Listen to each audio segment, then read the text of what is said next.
पार्वती आज वही सब गहने पहने हुए थी। रास्ते में आते समय यशोदा बहुतेरी क्रोध और अभिमान की बातों को मन ही मन दोहरा रही थी। नई बहू को देखकर वह एकदम अवाक हो गई। कोई भी विद्वेष की बात उसके मन में नहीं रही। केवल अस्फुट स्वर से कहा, यही। पार्वती यशोदा का हाथ पकड़कर घर ले गई। पास में बैठकर एक पंखा हाथ में लेकर कहा, यशोदा, मां के ऊपर इतना क्रोध करना होता है? यशोदा का मुख लज्जा से लाल हो उठा। पार्वती तब सारे गहने एक एक करके यशोदा के अंग में पहनाने लगी। यशोदा ने विस्मित होकर पूछा, ये क्या? कुछ नहीं, सिर्फ मां की साथ। गहना पहनने से यशोदा का शरीर खिल उठा और पहन चुकने पर उसके अधर पर हंसी की रेखा दिखाई दी। सारे शरीर में आभूषण पहनाकर निराभरण पार्वती ने कहा, यशोदा, मां के ऊपर भला क्रोध करना चाहिए? नहीं नहीं, क्रोध कैसा? क्रोध किस पर? सुनो यशोदा, ये तुम्हारे बाप का घर है। इतने बड़े मकान में कितने ही दास दासियों की जरूरत है। मैं भी तो एक दासी हूं। शी बेटी, तुच्छ दासी के ऊपर इतना क्रोध करना क्या तुम्हें शोभा देता है? यशोदा अवस्था में बड़ी है, किंतु बातचीत करने में छोटी है। वह विह्वल हो गई। पंखा हाँकते हाँकते पार्वती ने फिर कहा, दुखी की लड़की को तुम लोगों की दया से यहां पर थोड़ा सा स्थान मिला है। मैं तो भी उन्हीं में से एक हूं। आश्रित। यशोदा सब तल्लीन होकर सुनती रही। अब एकाएक आत्मविस्मरण कर पांव के पास धप से गिरकर प्रणाम करके कहा, तुम्हारे 5 लगती हूं मां। दूसरे दिन महेंद्र को अकेले में बुलाकर कहा, क्यों, क्रोध कम हुआ? यशोदा ने भाई के पांच पर हाथ रखकर चटपट कहा, भैया, क्रोध के वश। छी छी, कितनी ही बातें कही है। देखो, वे सब प्रकट ना होने पावे। महेंद्र हंसने लगा। यशोदा ने कहा, अच्छा भैया, क्या कोई सौतेली मां इतना आदर भाव करती रख सकती है? 2 दिन बाद यशोदा ने पिता से आकर आप ही कहा, बाबूजी, वहां पर चिट्ठी लिख दो कि मैं अभी और 2 महीने यहीं पर रहूंगी। भुवन बाबू ने कुछ आश्चर्य से कहा, क्यों बेटी? यशोदा ने कहा, मेरी तबीयत कुछ अच्छी नहीं है, इसी से कुछ दिन छोटी मां के पास रहूंगी। आनंद से वृद्ध की आंखों में आंसू उमड़ आए। संध्या को पार्वती को बुलाकर कहा, तुमने मुझे लज्जा से मुक्त कर दिया। जीती रहो, सुखी रहो। पार्वती ने कहा, वह क्या? वह क्या? यह तुम्हें नहीं समझा सकूंगा। नारायण ने आज कितनी ही लज्जा से मेरा उद्धार कर दिया। संध्या के अंधेरे में पार्वती ने नहीं देखा कि उसके स्वामी की दोनों आंखें जल से डबडबा आई है। और विनोद लाल भुवन बाबू का छोटा लड़का, वह परीक्षा देकर घर आया, अभी तक पढ़ने ही न गया। 2-3 दिवस देवदास ने पागलों की भांति इधर उधर घूम घाम कर बिताए। धर्मदास कुछ कहने गया तो उस पर आंखें लाल लाल कर धमका के भगा दिया। उनका विकृत भाव देखकर चुन्नीलाल को भी कुछ कहने का साहस न हुआ। धर्मदास ने रोकर कहा, चुन्नी बाबू, देवदास ऐसे क्यों हो गए? चुन्नीलाल ने कहा, क्या हुआ धर्मदास? एक अंधी ने दूसरे अंधे से रास्ता पूछा। दोनों में एक भी हृदय की नहीं जानते। आंखें पोंछते पोंछते धर्मदास ने कहा, चुन्नी बाबू, जिस तरह से हो सके देवदास को उनकी मां के पास पहुंचवाओ। अगर अब लिखे पढ़ेगे नहीं तो यहां रहने की जरूरत क्या? बात बहुत सच है। चुन्नीलाल सोचने लगे। 4-5 दिन बाद एक दिन संध्या के ठीक उसी समय चुन्नी बाहर रहे थे। देवदास ने कहीं से आकर उनका हाथ थाम कर कहा, चुन्नी बाबू, वही जाते हो? चुन्नी ने कुंठित होकर कहा, हाँ। नहीं कहो तो न जाऊं। देवदास ने कहा, नहीं, मैं अपने को मना नहीं करता हो, पर यह कहो, किस आशा से तुम वहां जाते हो? आशा क्या है? यूं ही जी बहलाने को। जी बहलाने? मेरा तो जी नहीं बहला। मैं भी जी बहलाना चाहता हूं। चुन्नी बाबू कुछ देर तक उनके मुख की ओर देखते रहे। संभवतः उनके मुख से उनके मन के भाव को जानने की चेष्टा करते थे। फिर कहा, देवदास, तुम्हें क्या हुआ है? साफ साफ कहो। कुछ भी नहीं हुआ है। नहीं कहोगे? चुन्नीलाल ने बहुत देर बाद नीचा सिर किए हुए कहा, देवदास, मेरी एक बात रखोगे? क्या? वहां पर तुमको एक बार और चलना होगा, मैंने वचन दिया है। जहां उस दिन गया था? हां। वहां पर तुमको एक आर और चलना होगा, मैंने वचन दिया है। जहां उस दिन गया था? हां। छी, वहां मुझे अच्छा नहीं लगता। जिससे अच्छा लगेगा मैं वही करूंगा। देवदास अन्यमनस्क की भांति कुछ देर चुप रहे, फिर कहा, अच्छा चलो, मैं चलूंगा। अवनति की एक सीढ़ी नीचे उतरकर चुनीलाल न जाने कहां चले गए। अकेले देवदास ही चंद्रमुखी के घर के नीचे के खंड में बैठकर शराब पी रही है। पास ही चंद्रमुखी विषण्ण मुख से बैठी हुई देख रही है। उसने कहा, देवदास अब मत पियो। देवदास ने शराब का गिलास नीचे रखकर भां चढ़ाकर कहा, क्यों? अभी थोड़े ही दिन से शराब नहीं पीता हो, यहां रहने के लिए शराब पीता हो। ये बात चंद्रमुखी कई बार सुन चुकी है।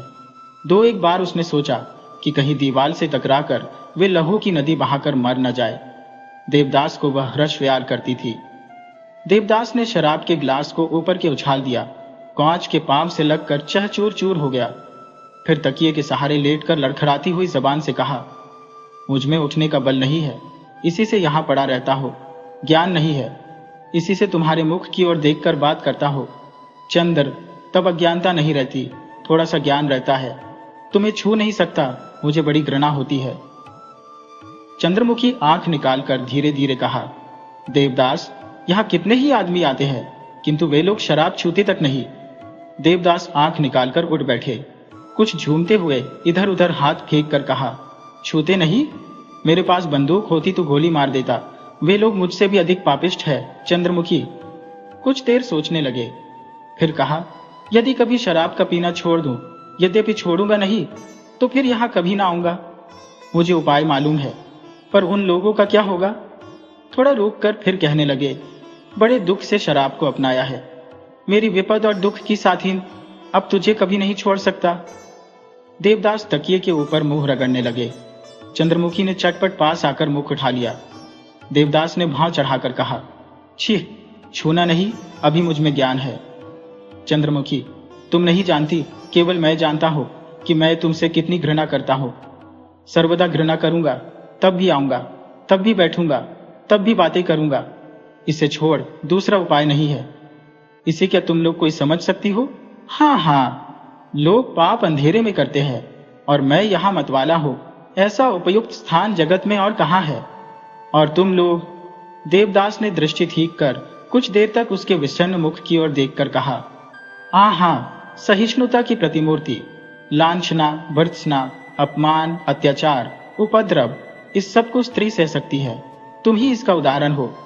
फिर चित होकर गए। धीरे धीरे कहने लगे, चंद्रमुखी कहती है कि वह मुझे बहुत हर्षव्यार करती है। मैं यह नहीं चाहता, नहीं चाहता, नहीं चाहता। लोग थिएटर करते हैं, मुख में चूना और कालिक पोतते हैं, भिक्षा मांगते हैं, राजा बनते हैं, हर्षव्यार करते हैं। कितनी ही हर्षव्यार की बातें करते हैं, कितना रोते हैं, मानो सब ठीक है, सत्य है। मेरी चंद्रमुखी थिएटर करती है, मैं देखता हूं, किंतु वह जो बहुत याद आती है, क्षण भर में सब हो गया। वह कहां चली गई और किस रास्ते से मैं आया हूं? अब एक सर्व जीवन व्यापी मस्त अभिनय आरंभ हुआ है, एक घोर तबाला, और यही एक होने दो। हो हर्ज क्या? आशा नहीं है, वही भरोसा है। सुख भी नहीं, साध भी नहीं। वाह, बहुत अच्छा। इसके बाद देवदास करवट बदलकर न जाने क्यों बकचक करने लगे। चंद्रमुखी उन्हें नहीं समझ सकी। थोड़ी देर में देवदास सो गए। चंद्रमुखी उनके पास आकर बैठी, आंचल भिगोकर मुख पोंछ दिया और भीगे हुए तकिए को बदल दिया। एक पंख लेकर कुछ देर हवा की, बहुत देर तक नीचा सिर किए बैठी रही। तब रात के 1 बज गए थे। वह दीपक बुझाकर द्वार बंद कर दूसरे कमरे में चली गई।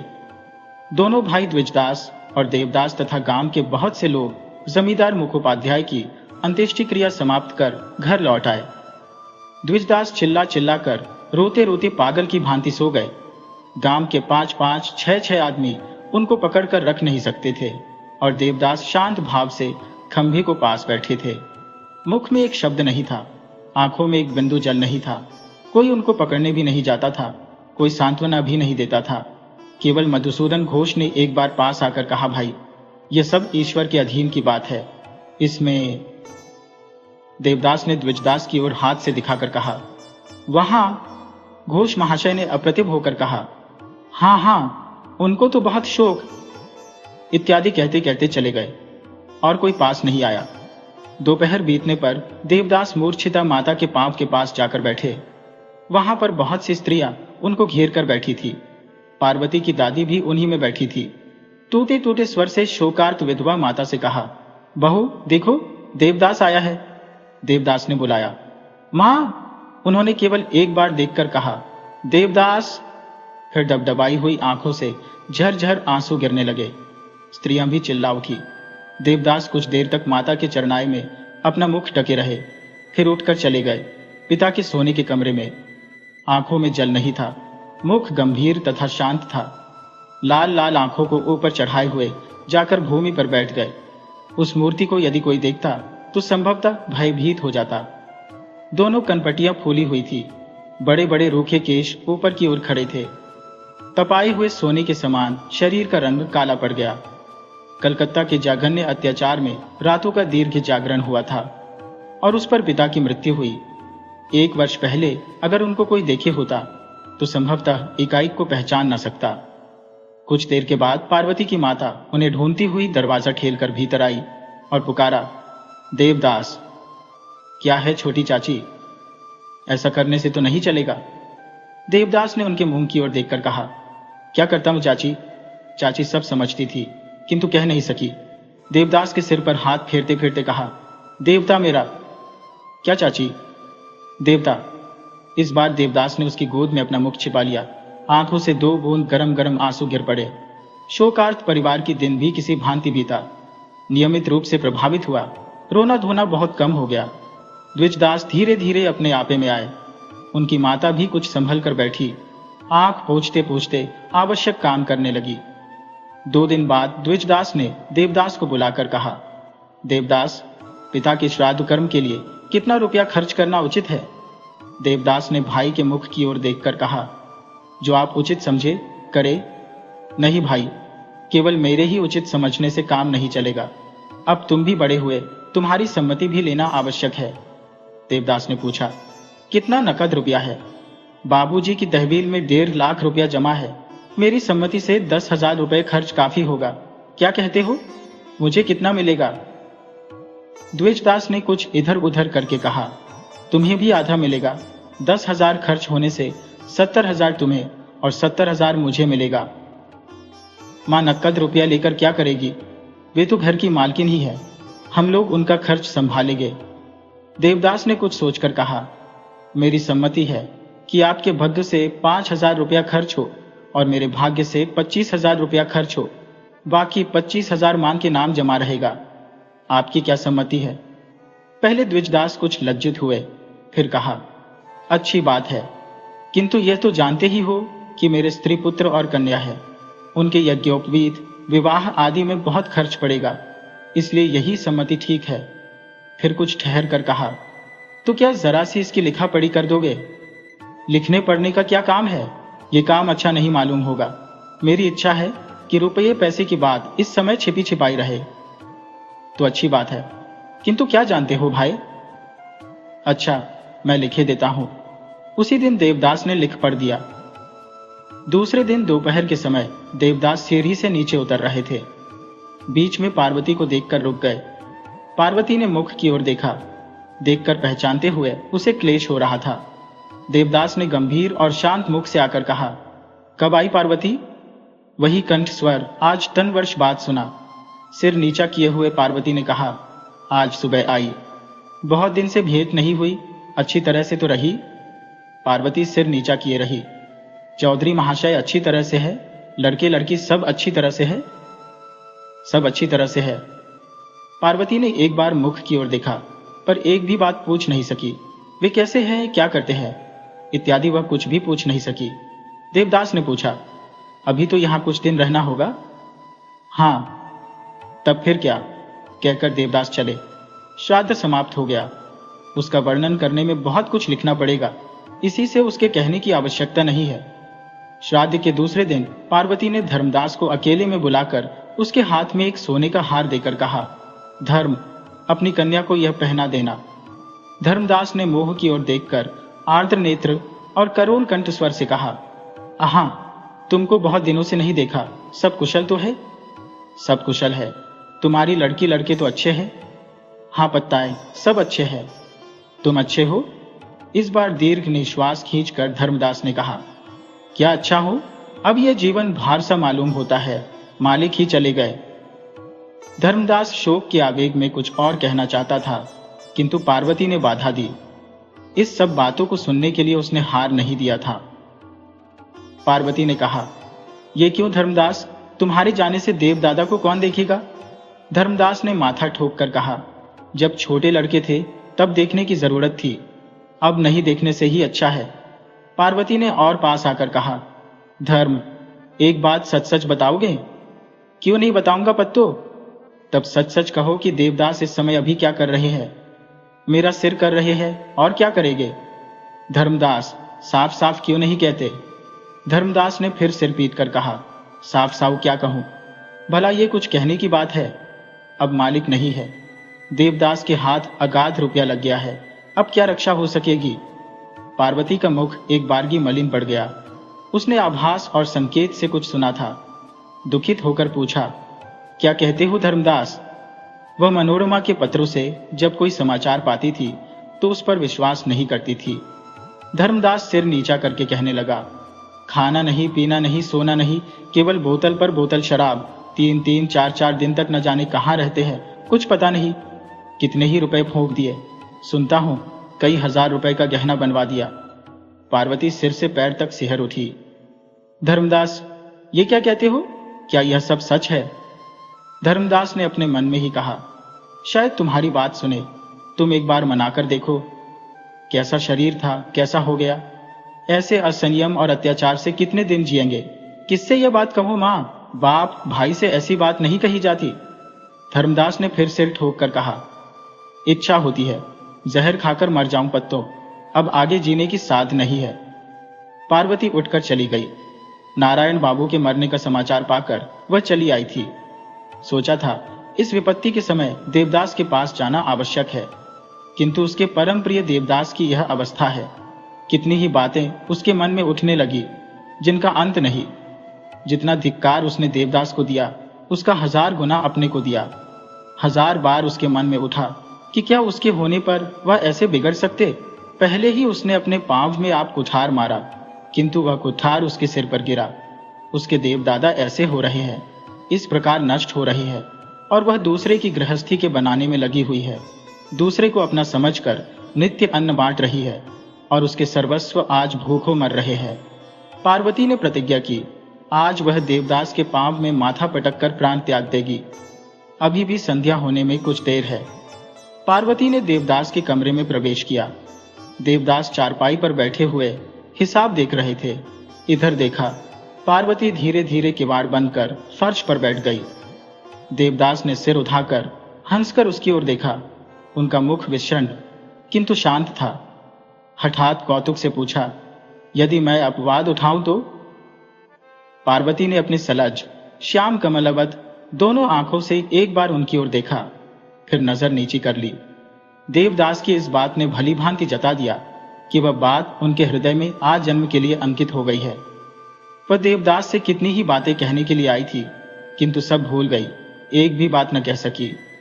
देवदास ने फिर हंसकर कहा, समझता हूं, लज्जा लगती है ना? तब भी पार्वती कोई बात न कह सकी। देवदास ने कहा, इसमें लज्जा की क्या बात है? हम तुम दोनों ही लड़कपन में बराबर एक साथ उठते बैठते और खेलते थे। इसी बीच में एक गड़बड़ी हो गई। क्रोध करके जो तुम्हारे जी में आया कहां, और मैंने भी तुम्हारे सिर में यह दाग दे दिया। कैसा हुआ? देवदास की बात में श्लेष व विद्रूप का लेश भी नहीं था। हंसते ही हंसते पहले की बीती दुख की कहानी कह सुनाई। पार्वती का हृदय भी सुनकर फटने लगा। मुंह में आंचल देकर एक गहरी सांस खींचकर मन ही मन कहा, देवदादा, यह दाग ही मेरे ढाढ़स का कारण है। एकमात्र यही मेरा साथी है। तुम मुझे हर्ष व्यार करते थे, इसी से दया करके हम लोगों के बाल्य इतिहास को इस रूप में, इस ललाट में अंकित कर दिया है।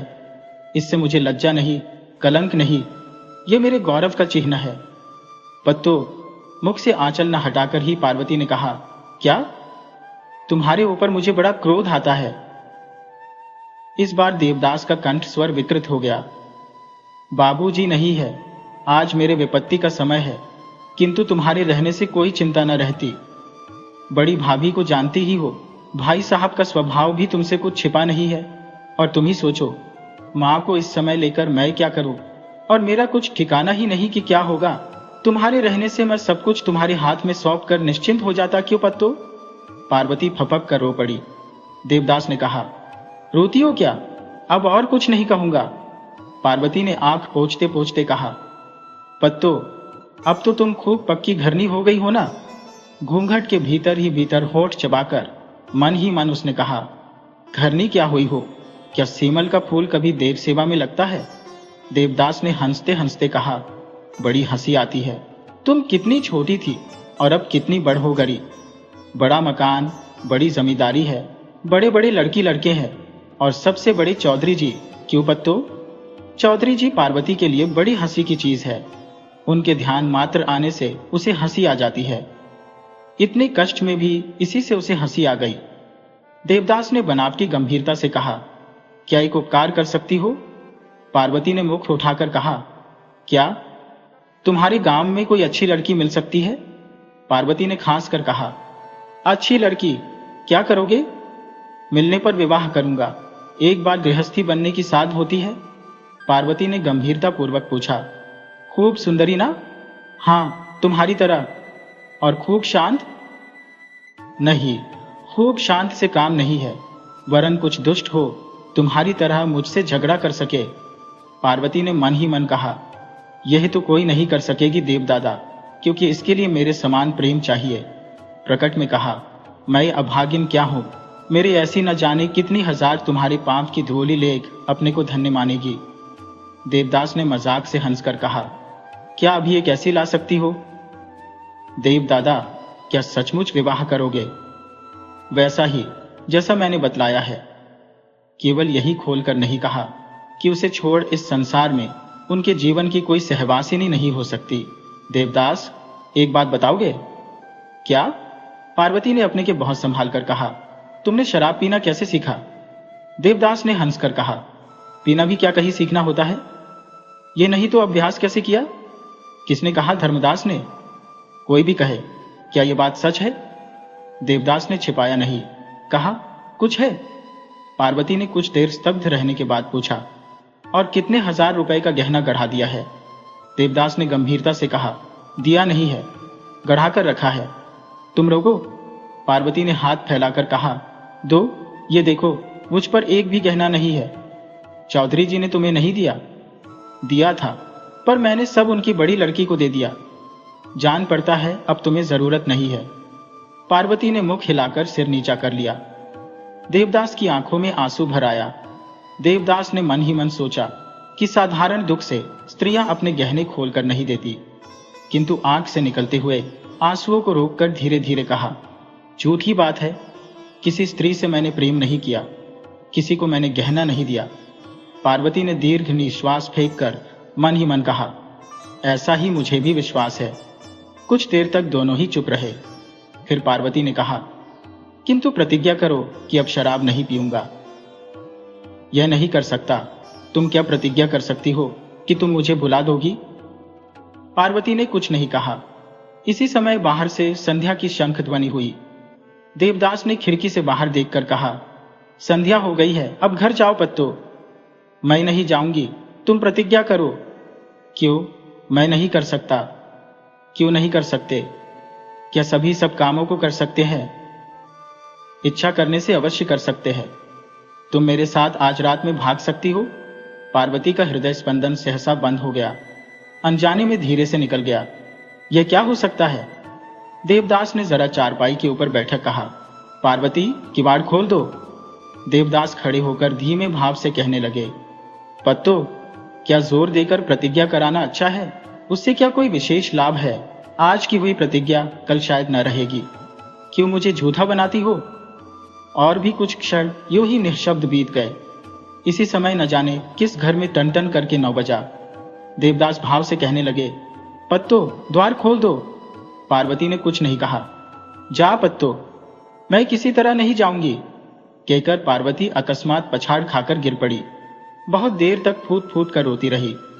कमरे के भीतर इस समय गाढ़ा अंधकार था, कुछ दिखाई नहीं पड़ता था। देवदास ने केवल अनुमान से समझा कि पार्वती जमीन में पड़ी रो रही है। धीरे धीरे बुलाया, पत्तो। देवदादा, मैं मर भी जाऊंगी, किंतु कभी तुम्हारी सेवा नहीं कर सकी। यह मेरे आजन्म की साध है। अंधेरे में आंख पोंछते पोंछते देवदास ने कहा, वह भी समय आएगा। तब मेरे साथ चलो, यहाँ पर तुम्हें कोई देखने वाला नहीं है। तुम्हारे मकान पर चलूंगा तो खूब सेवा करोगी। ये मेरे बचपन की ही साध है।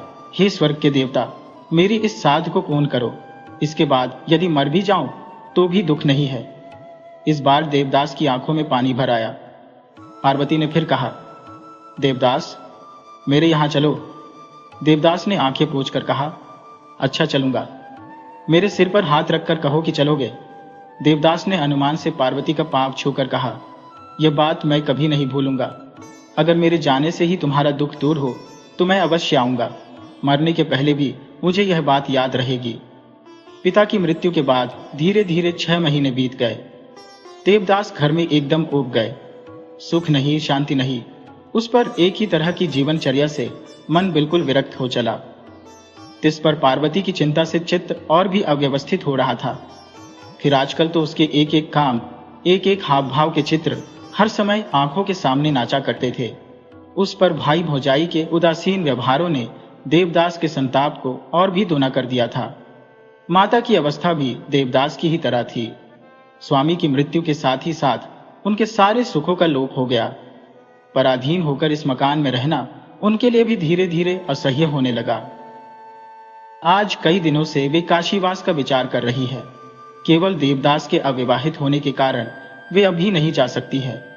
जब जब यही कहती है कि देवदास, अब तुम विवाह कर लो, मेरी साध पूरी हो जाए, किंतु यह कब संभव था। एक तो पिता की अभी वर्षी नहीं हुई, दूसरे अभी कोई इच्छानुकूल कन्या नहीं मिली। इसी से माता आजकल कभी कभी दुखित हो जाया करती है कि यदि उस समय पार्वती का विवाह हो गया होता तो अच्छा होता। एक दिन उन्होंने देवदास को बुलाकर कहा, अब मैं यहाँ नहीं रहना चाहती, कुछ दिनों के लिए काशी जाके रहने की इच्छा है। देवदास की भी यही इच्छा थी। कहा, मेरी भी यही सम्मति है। 6 महीने के बाद लौट आना। ऐसा ही करो। फिर लौट के आने पर उनकी क्रियाकर्म हो जाने के बाद तुम्हारा विवाह कर, तुम्हें गृहस्थ बना देख, मैं फिर जाके काशीवास करूंगी। देवदास सहमत होकर माता को कुछ दिनों के लिए काशी पहुंचाकर कलकत्ता चले गए। कलकत्ता आकर देवदास ने 3-4 दिनों तक चुन्नीलाल को ढूंढा। वे नहीं मिले। उसे मैस को छोड़कर किसी दूसरी जगह चले गए थे। एक दिन संध्या के समय देवदास को चंद्रमुखी की बात याद आई। एक बार देख आना अच्छा होगा। इतने दिनों तक कुछ भी स्मरण नहीं आया था। इससे कुछ लज्जा सी मालूम हुई। एक किराए की गाड़ी करके चले। कुछ संध्या हो जाने पर चंद्रमुखी के मकान के सामने गाड़ी आ खड़ी हुई। बहुत देर तक बुलाने चिल्लाने के बाद भीतर से स्त्री के कंठ स्वर में उत्तर मिला, यहां नहीं है। सामने एक बिजली की रोशनी का खंभा खड़ा था। देवदास ने उसके पास होकर कहा, कह सकती हो वह कहां गई है। खिड़की खोलकर उसने कुछ क्षण देखने के बाद कहा, क्या आप देवदास है? हाँ। खड़े रहिए, दरवाजा खोलती हूँ। दरवाजा खोलकर उसने कहा, आइए। कंठ स्वर कुछ परिचित सा जान पड़ा, किंतु फिर भी पहचान नहीं सके। थोड़ा अंधकार भी हो चला था। संदेह से कहा, चंद्रमुखी कहाँ रहती है, कुछ कह सकती हो? स्त्री ने मीठी हंसी हंसकर कहा, हाँ, तुम ऊपर चलो। इस बार देवदास ने पहचान लिया है। तुम ही हो? हाँ, मैं ही हूं। देवदास, मुझे एकदम भूल गए? ऊपर जाकर देवदास ने देखा, चंद्रमुखी एक काले किनारे की मैली धोती पहने है। हाथ में केवल 2 कड़ों को छोड़ शरीर पर कोई आभूषण नहीं है। सिर के केश इधर उधर बिखरे हुए हैं। विस्मित होकर देवदास ने पूछा, तुम ही? अच्छी तरह से देखा, चंद्रमुखी पहले की अपेक्षा बहुत दुबली हो गई है। देवदास ने पूछा, तुम क्या बीमार थी? कोई शारीरिक बीमारी नहीं थी, तुम अच्छी तरह से बैठो।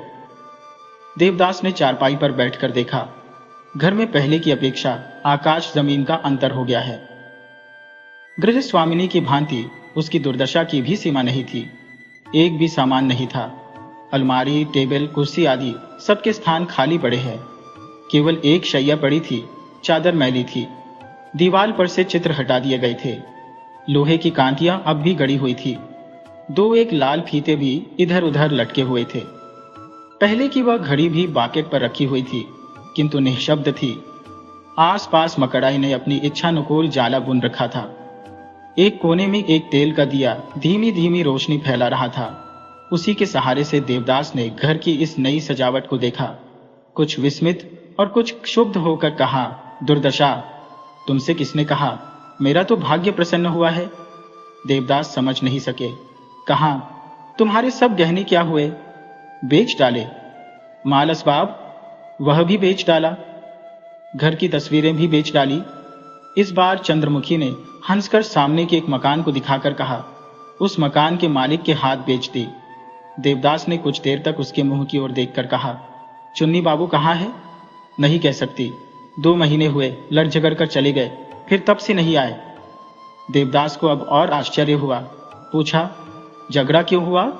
चंद्रमुखी ने कहा, क्या झगड़ा नहीं होता? होता है, पर क्यों? दलाली करने आए थे, इसी से हटा दिया। किसकी दलाली? चंद्रमुखी ने हंसकर कहा, पट्टू की। फिर कहा, तुम नहीं समझते? एक बड़े आदमी को पकड़ लाए थे। महीने में 200 रुपए, 1 सेर गहना और दरवाजे के सामने रहने को 1 सिपाही मिलता था, समझे? देवदास ने सब समझने के बाद हंसकर कहा, वह सब एक भी तो नहीं देखता हो। रहते तब न देखते, मैंने उन लोगों को हटा दिया। उन लोगों का अपराध कुछ ज्यादा नहीं था, पर मुझे अच्छा नहीं लगा। देवदास ने बहुत सोचकर कहा, उसी दिन से यहां और कोई नहीं आया? नहीं, उस दिन से क्यों? तुम्हारे जाने के बाद से ही यहां कोई नहीं आता।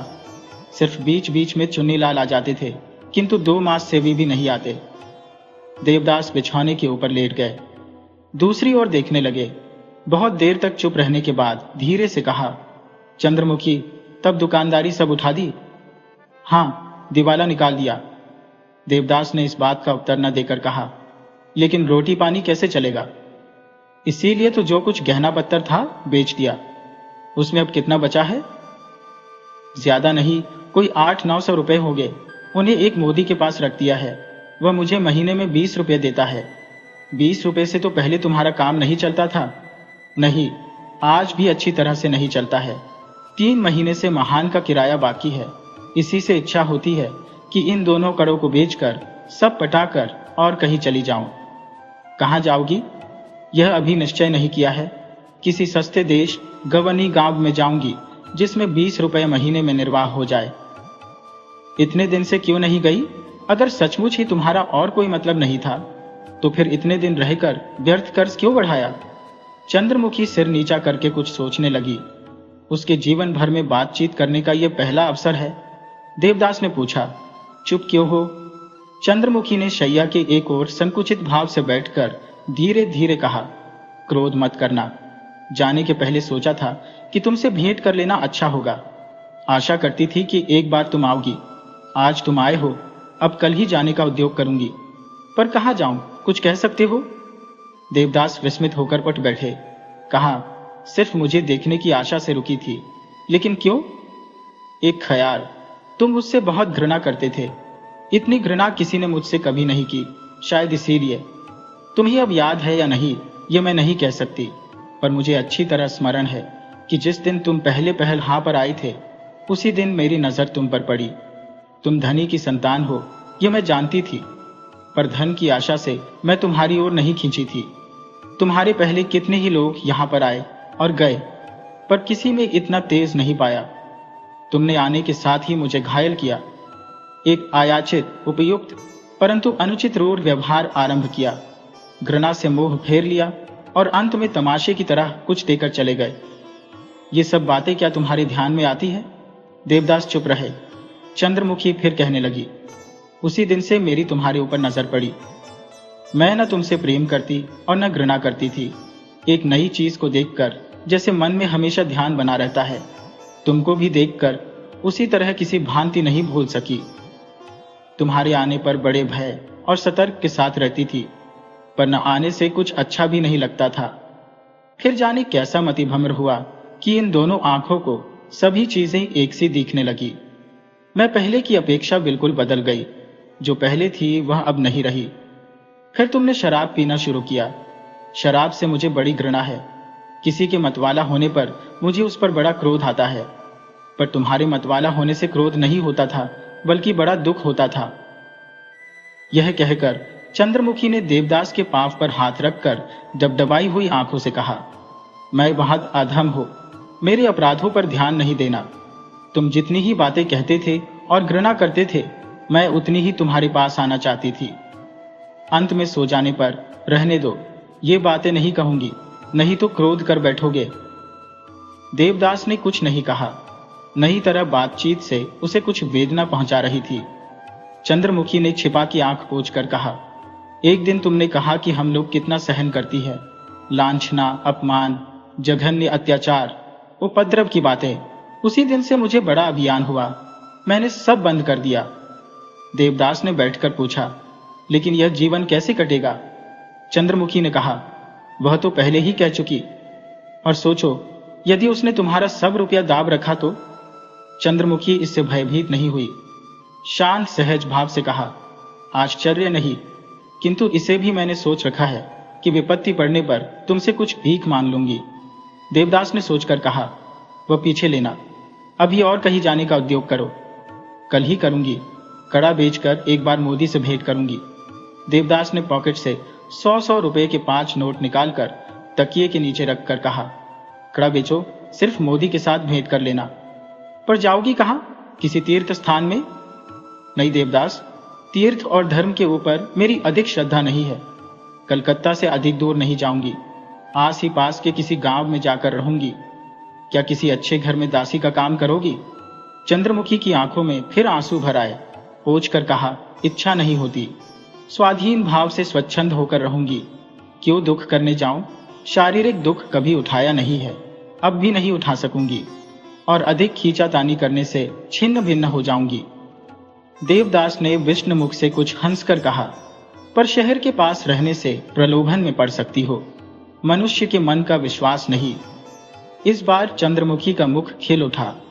हंसकर कहा, यह बात सच है, मनुष्य का विश्वास नहीं, पर मैं प्रलोभन में नहीं पड़ूंगी। स्त्रियों में लोभ अधिक है, यह मानती हो, पर जिस चीज का लोभ रहता है, जब उसे ही इच्छापूर्वक छोड़ दिया है, तो फिर मेरे लिए कोई भय नहीं है। एकाएक अगर किसी झोंक में आकर छोड़ती, तब सावधान होना आवश्यक था, लेकिन इतने समय में एक दिन भी तो पछतावा नहीं हुआ। मैं बड़े सुख से हूं। देवदास ने सिर हिलाकर कहा, स्त्रियों का मन बड़ा चंचल, बड़ा अविश्वासी होता है। इस बार चंद्रमुखी कुछ खिसक कर एकदम पास में आकर बैठी, हाथ पकड़कर कहा, देवदास। देवदास उसके मुंह की ओर देखते रहे। इस बार भी नहीं कह सके कि मुझे मत छुओ। चंद्रमुखी ने स्नेह से चक्षु विस्फारित कर कुछ कंपित कंठ से उनके हाथों को अपनी गोद में खींचकर कहा, आज अंतिम दिन है, आज क्रोध मत करना। एक बात तुमसे पूछने की बड़ी लालसा है। यह कहकर कुछ देर देवदास के मुंह की ओर देखकर कहा, पार्वती ने क्या तुम्हें बड़ी गहरी चोट पहुंचाई है? देवदास ने भ्रू कुंचित कर कहा, ये क्यों पूछती हो? चंद्रमुखी विचलित नहीं हुई। शांत और दृढ़ स्वर से कहा, मुझे काम है। मैं सच कहती हूं, तुम्हें दुख पहुंचने से मुझे भी दुख होता है। इसे छोड़, शायद मैं बहुत सी बातें जानती हूं। बीच बीच में नशे के जोर में तुम्हारे मुंह से अनेक ऐसी बातें सुनी है, फिर भी मुझे विश्वास नहीं होता कि पार्वती ने तुम्हें ठगा है, वरन मन में उठता है कि तुमने अपने आप को ठगा है। देवदास, मैं तुमसे उम्र में बड़ी हूं, इस संसार में बहुत कुछ देखा सुना है। मेरे मन में क्या बात उठती है जानती हो? मैं दृढ़ चित्त से कहती हूं कि इसमें तुम्हारी ही भूल है। मन में आता है, चंचल और अस्थिर चित्त कहकर स्त्रियों की जितनी निंदा की जाती है, वे उतनी निंदा के योग्य नहीं है। निंदा करने वाले भी तुम ही हो, प्रशंसा करने वाले भी तुम ही हो। तुम लोगों के मन में जो कुछ आता है सहज ही कह देते हो, लेकिन वे ऐसा नहीं कर सकती, अपने मन की बात नहीं कर सकती। प्रकट करने पर भी जब लोग अच्छी तरह नहीं समझते, क्योंकि बहुत अस्पष्ट होता है, तुम लोगों के तर्क के सामने वह दब जाता है, फिर वही निंदा के मुंह पर स्पष्ट और स्पष्टतर हो उठती है। चंद्रमुखी ने थोड़ा ठहर कर अपने कंठ स्वर को और परिष्कृत करके कहा, इस जीवन में प्रेम का व्यवसाय बहुत दिनों तक किया है, लेकिन प्रेम केवल एक बार किया है। उस प्रेम का मूल्य बहुत बड़ा है, उससे अनेक शिक्षाएं मिलती है। जानते हो, प्रेम एक वस्तु है और रूप का मोह दूसरी। इन दोनों में बड़ा गोलमाल है और पुरुष ही अधिक गोलमाल करते हैं। रूप का मोह तुम लोगों की अपेक्षा हम लोगों में बहुत कम है, इसी से हम लोग तुम लोगों की तरह एक बार की उन्मत्त नहीं हो उठती। तुम लोग जब आकर अपना प्रेम दिखलाते हो, अनेकों प्रकार के भाव प्रकट करते हो, तब हम लोग चुप हो रहती है। कितनी ही बार तुम लोगों के मन को क्लेश देने में लज्जा मालूम होती है, दुख और संकोच होता है। मुंह देखने से अगर घृणा भी होती है, तब भी अक्सर लज्जा से यह नहीं कह सकती कि मैं तुमको हर्ष व्यार नहीं करती। फिर एक वाम प्रणय का अभिनय आरंभ होता है। किसी दिन जब उसका अंत हो जाता है, तो पुरुष अस्थिर होकर कहते हैं कि कितनी विश्वासघातिनी है। तब सब लोग उसी बात को सुनते हैं और उसी पर विश्वास करने लग जाते हैं। हम लोग तब भी चुप रहती है। मन में कितना ही क्लेश होता है, किंतु उसे कौन देखने जाता है। देवदास ने कुछ नहीं कहा। वह भी बहुत देर तक निःशब्द मोह की ओर देखती रही। फिर कहा, यदि कुछ होता है तो शायद थोड़ी बहुत ममता उत्पन्न होती है। स्त्रियां मन में सोचती है कि यही प्रेम है। शांत धीर भाव से गृहस्थी को काम काज करती है। दुख के समय प्राणपण से सहायता करती है। जब तुम लोग खूब प्रशंसा करते हो, सब लोगों के मुख से कितनी ही बार धन्य धन्य निकलता है, लेकिन उस समय तक उसका प्रेम का वर्ण परिचय भी आरंभ होता है।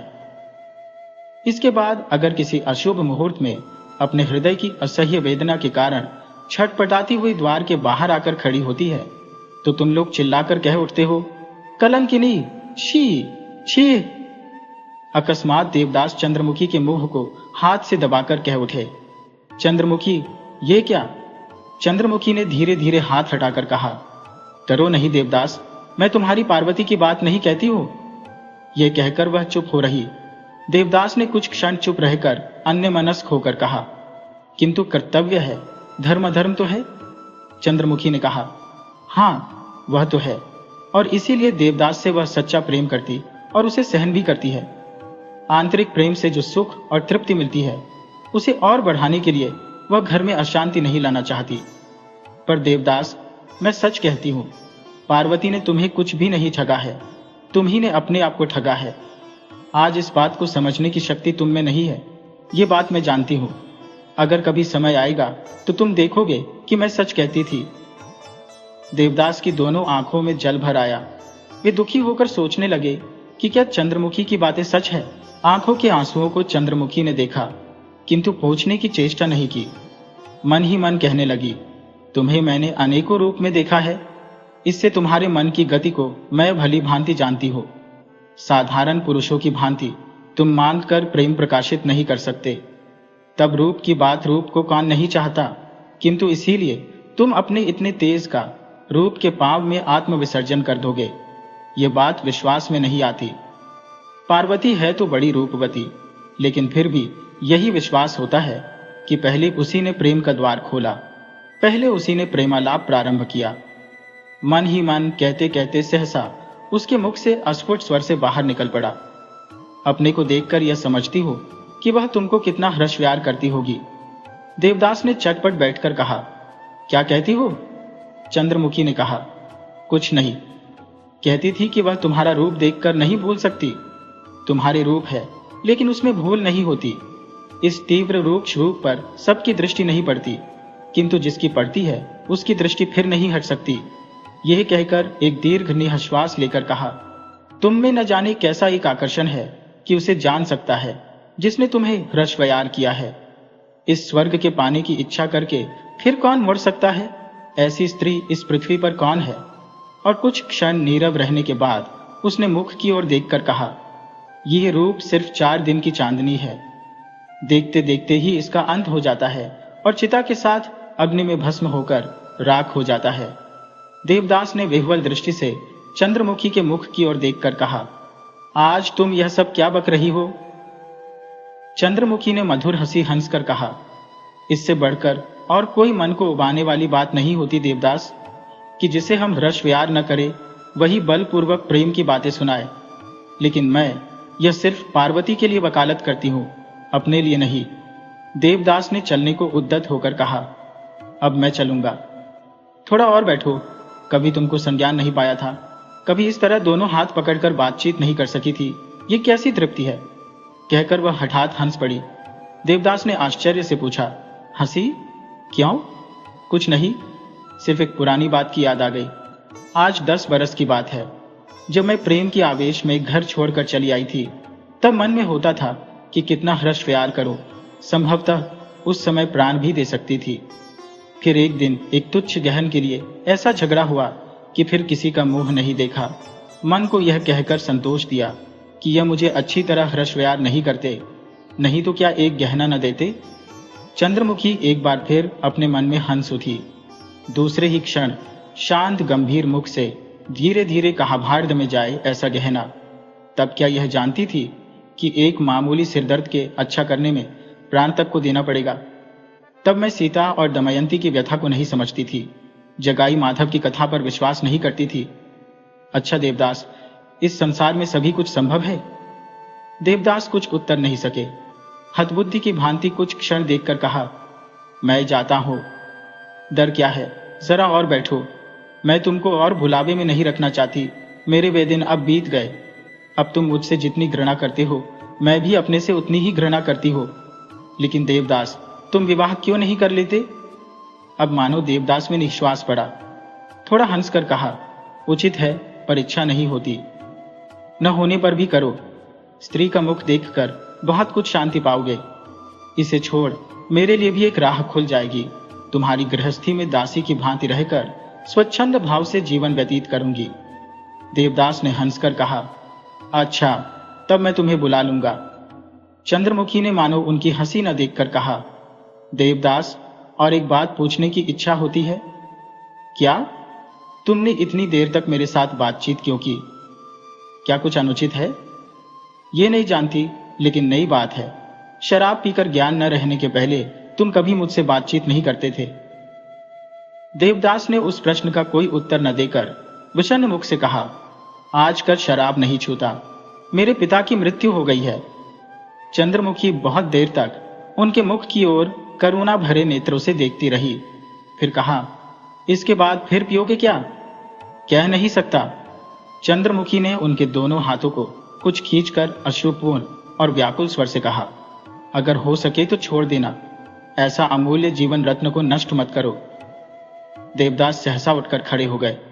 कहा, मैं चलता हूं। तुम जहां जाओ वहां से खबर देना, और अगर कुछ काम हो तो लिखना। मुझसे लज्जा मत करना। चंद्रमुखी ने प्रणाम करके पदधूलि लेकर कहा, आशीर्वाद दो जिससे मैं सुखी हो और एक भीख मानती हो। ईश्वर न करे, किंतु यदि कभी दासी की आवश्यकता हो तो मुझे स्मरण करना। अच्छा, कहकर देवदास चले गए। चंद्रमुखी ने दोनों हाथों से मुख ढांपकर रोते रोते कहा, भगवान, ऐसा करो जिसमें एक बार और दर्शन मिले। 2 वर्ष हुए पार्वती महेंद्र का विवाह करके निश्चिंत हुई है। जल्दबाला बुद्धिमती और कार्यपटु है। अब पार्वती के बदले गृहस्थी का बहुत कुछ काम काज वही करती है। पार्वती ने अब अपना मन दूसरी ओर लगाया है। आज 5 वर्ष हुए उसका विवाह हुआ था, किंतु अभी तक उसके कोई संतान नहीं हुई। अपने लड़की लड़के के न रहने के कारण वह दूसरों के लड़की लड़कों को बहुत हर्ष व्यार करती है। गरीब गुरबे की बात को छोड़िए, जिनके पास कुछ रुपये पैसे भी है, उनके पुत्र पुत्रियों का भी अधिकांश भार वही वहन करती है। इसके अतिरिक्त ठाकुरबाड़ी के कामकाज, साधु सन्यासियों की सेवा, लंगड़े लोलों की शुश्रूषा में अपना सारा दिन बिता देती थी। इसका व्यसन स्वामी को लगाकर पार्वती ने एक और अतिथिशाला भी निर्माण किया है।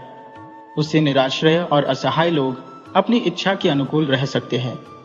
जमींदार के घर से उन लोगों को खाना पीना मिलता है। और एक काम पार्वती बहुत छिपाकर करती है, स्वामी को भी नहीं जानने देती। वह ऊंचे घराने के दरिद्र लोगों को गुप्त रूप से रुपए पैसे से सहायता देती है। यही उसका निजी खर्च है। स्वामी के पास से प्रतिमास जो कुछ उसको मिलता है, सब इसी में खर्च कर देती है। किंतु चाहे जिस तरह से जो कुछ व्यय होता था, वह सदर कचहरी के नायब और गुमाश्ता से नहीं छिपा रहता था। वे लोग आपस में इस विषय पर बक बक झक झक किया करते थे। दासियां लुक छिपकर सुनाती है कि गृहस्थी का व्यय आजकल पहले की अपेक्षा दूना हो गया है। तहवील खाली पड़ गई, कुछ भी बचने नहीं पाता। गृहस्थी के बेजा खर्च बढ़ने से दास दासियों को मर्मंतक पीड़ा होती है। वे लोग ये सब बातें जल्दबाला को सुना आती है। एक दिन रात में उसने स्वामी से कहा, तुम क्या इस घर के कोई नहीं हो? महेंद्र ने कहा, क्यों, क्या बात है? स्त्री ने कहा, दास दासियां जानती है और तुम नहीं जानते? ससुर को तो नई मां प्राणों से बढ़कर है, वे तो कुछ कहेंगे ही नहीं। परंतु तुम्हें तो कहना उचित है। महेंद्र ने बात नहीं समझी, परंतु उत्सुक हो पूछा, किसकी बात कहती हो? जल्दबाला गंभीर भाव से स्वामी को मंत्रणा देने लगी। नई माँ के कोई लड़की लड़का तो है ही नहीं, फिर उन्हें गृहस्थी से क्यों प्रेम होने लगा? देखते ही नहीं हो, सब उड़ाई डालती है। जल्दबाला ने भूकुंचित करके कहा। क्यों, कैसे? जल्दबाला ने कहा, तुम्हारी आंखें होती तो देखते, आजकल गृहस्थी का खर्च दूना हो गया। सदाव्रत, दान खैरात, अतिथि फकीर आदि के ऊपर अंधाधुंध व्यय चढ़ रहा है। अच्छा, वे तो अपना परलोक सुधार रही है, किंतु तुम्हारे लड़की लड़के हैं, तब वे लोग क्या खाएंगे? अपनी पूंजी बिकवाकर अंत में भीख मांगोगे क्या? महेंद्र ने शैया पर बैठकर कहा। तुम किसकी बात कहती हो मां की? जल्दबाला ने कहा, मेरा भाग्य जल गया, जो ये सब बातें तुमसे मुझे कहनी पड़ती है। महेंद्र ने कहा, इसीलिए तुम मां के नाम नालिश करने आई हो? जल्दबाला ने क्रोध से कहा, मुझे नालिश मुकदमे से काम नहीं, केवल भीतर की बातें जता दी, नहीं तो मुझी को दोष देते। महेंद्र बहुत देर तक चुपचाप बैठे रहे, फिर कहा, तुम्हारी बाप के घर तो रोज हांडी भी नहीं चढ़ती, तुम जमींदार के घर के काम को क्या जानोगी? इस बार जल्दबाला ने भी क्रोध करके कहा, तुम्हारे माँ बाप के घर कितनी अतिथिशालाएं हैं, जरा मैं सुनूं तो।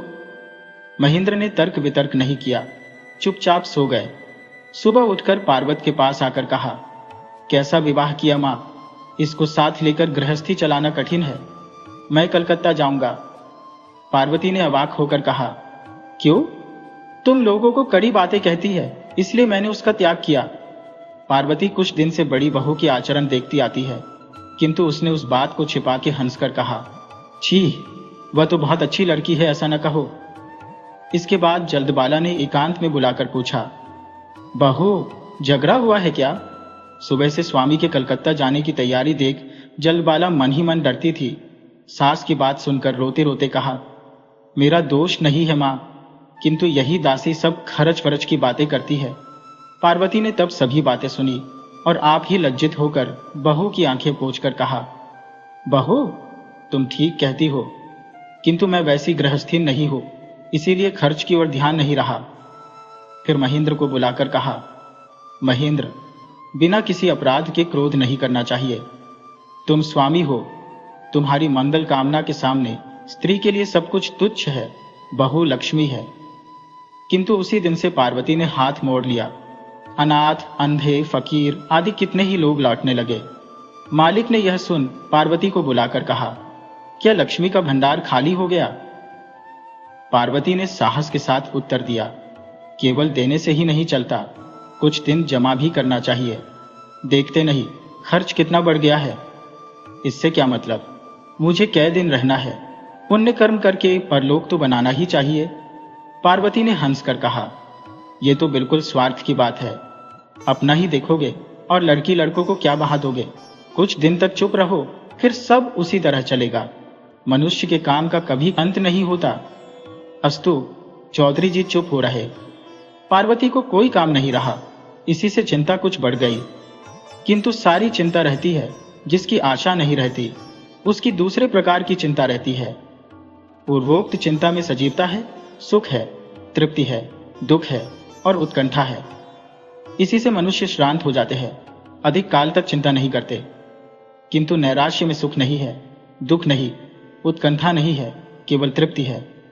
नेत्र से जल जड़ता है, गंभीरता भी रहती है, किंतु नित्य नवीन मर्म वेदना नहीं होती। हल्के बादल के समान इधर उधर मंडराती है। जब तक हवा नहीं लगती तब तक स्थिरता रहती है, और ज्यों ही हवा लगती है गायब हो जाती है। तन्मय मन उद्वेगहीन चिंता में एक सार्थक लाभ करता है। पार्वती की भी आजकल ठीक यही दशा है। पूजा पाठ करने के समय अस्थिर, उद्देश्यहीन और हताश सी रहती है। मन चटपट तालसोनापुर के बंसीवाड़ी, आम के बगीचे, पाठशाला, घर, बांध के तीर आदि स्थानों में घूम आती है। इसके बाद वह किसी ऐसे स्थान में जा छिपती है कि पार्वती स्वयं अपने आप को ढूंढकर बाहर नहीं निकाल सकती। पहले होठ पर कुछ हंसी की रेखा दिखाई पड़ती है, फिर तत्काल ही आंख से एक बूंद आंसू टपक कर पंचपात्र के जल से मिल जाता है। तब भी दिन कटता ही है। काम काज में, मधुर मधुर बातचीत में, परोपकार और सेवा शुश्रूषा में दिन कटता था, और अब उसे छोड़ ध्यान मग्ना योगिनी की भांति भी कटता है। कोई लक्ष्मी स्वरूपा अन्नपूर्णा कहता था और कोई अन्य मनस्का उन्मादिनी कहता था, किंतु कल सुबह से कुछ और ही परिवर्तन देखा जाता है। वह कुछ तीव्र और कठोर हो गई है। ज्वार की गंगा में हठात भाटा का आरंभ हुआ। घर में कोई इसका कारण नहीं जानता, केवल हम लोग जानते हैं। मनोरमा ने गांव से एक चिट्ठी लिखी है।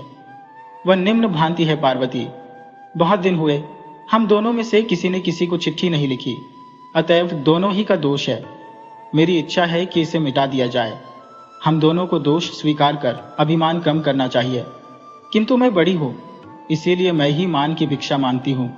आशा है शीघ्र उत्तर दोगी। आज प्रायः 1 महीना हुआ मैं यहाँ आई हूँ। हम लोग गृहस्थ घर की लड़कियां हैं, शारीरिक दुख सुख पर उतना ध्यान नहीं देती। मरने पर कहती है गंगा लाभ हुआ, और जीते रहने पर कहती है कि अच्छी है। मैं भी उसी प्रकार अच्छी हूं, किंतु यह तो हुई अपनी बात, अब रही दूसरों की बात। यद्यपि कुछ ऐसे काम की बात नहीं है, फिर भी एक संवाद सुनाने की बड़ी इच्छा होती है। कल से ही सोच रही हो कि तुम्हें सुनाऊं कि नहीं। सुनाने से तुम्हें क्लेश होगा, और सुनाए बिना मैं रह नहीं सकती। ठीक मारीच की दशा हुई है।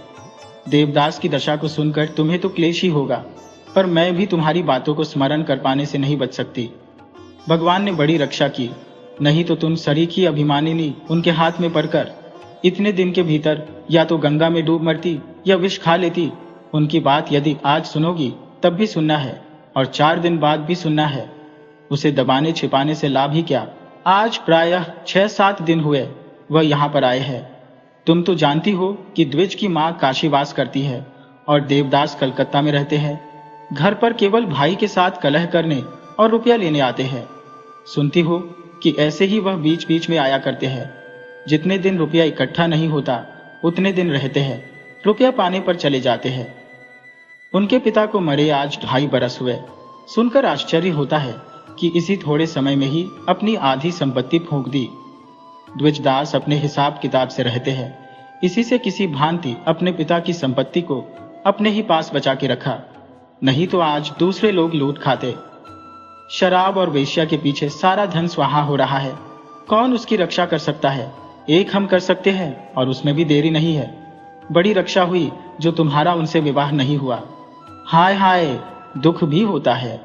वह सोने जैसा वर्ण नहीं, वह रूप नहीं, वह श्री नहीं, मानो वह देवदास नहीं, कोई दूसरे ही है।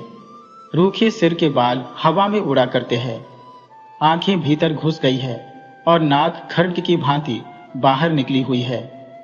कितना कुत्सित रूप हो गया है, ये तुमसे कहां तक कहूं। देखने से घृणा होती है, डर मालूम होता है। सारे दिन नदी के किनारे किनारे और बांध के ऊपर हाथ में बंदूक लिए चिड़िया मारा करते हैं। धूप में सिर चक्कर आने से वह बांध के ऊपर उसी बेर के पेड़ के साये में नीचा सिर किए बैठे रहते हैं। संध्या होने के बाद घर पर जाकर शराब पीते हैं, रात में सोते हैं या घूमते हैं, ये भगवान जाने। उस दिन संध्या के समय मैं नदी से जल लेने गई थी। देखा देवदास का मुंह सूखा हुआ है, बंदूक हाथ में लिए इधर उधर घूम रहे हैं। मुझे पहचान कर पास आकर खड़े हुए। मैं डर से मर गई। घाट पर कोई नहीं था। मैं उस दिन अपने आपे में नहीं थी। ईश्वर ने रक्षा की कि उन्होंने किसी किस्म की बुरी छेड़खानी नहीं की। केवल सज्जनोचित शांत भाव से कहा, मनो अच्छी तरह तो हो। मैं और क्या करती, डरते डरते सिर नीचा किए हुए कहा, हाँ। तब उन्होंने एक दीर्घ निश्वास फेंक कर कहा, सुखी रहो बहन, तुम्हें देखकर बड़ी प्रसन्नता हुई। फिर धीरे धीरे चले गए।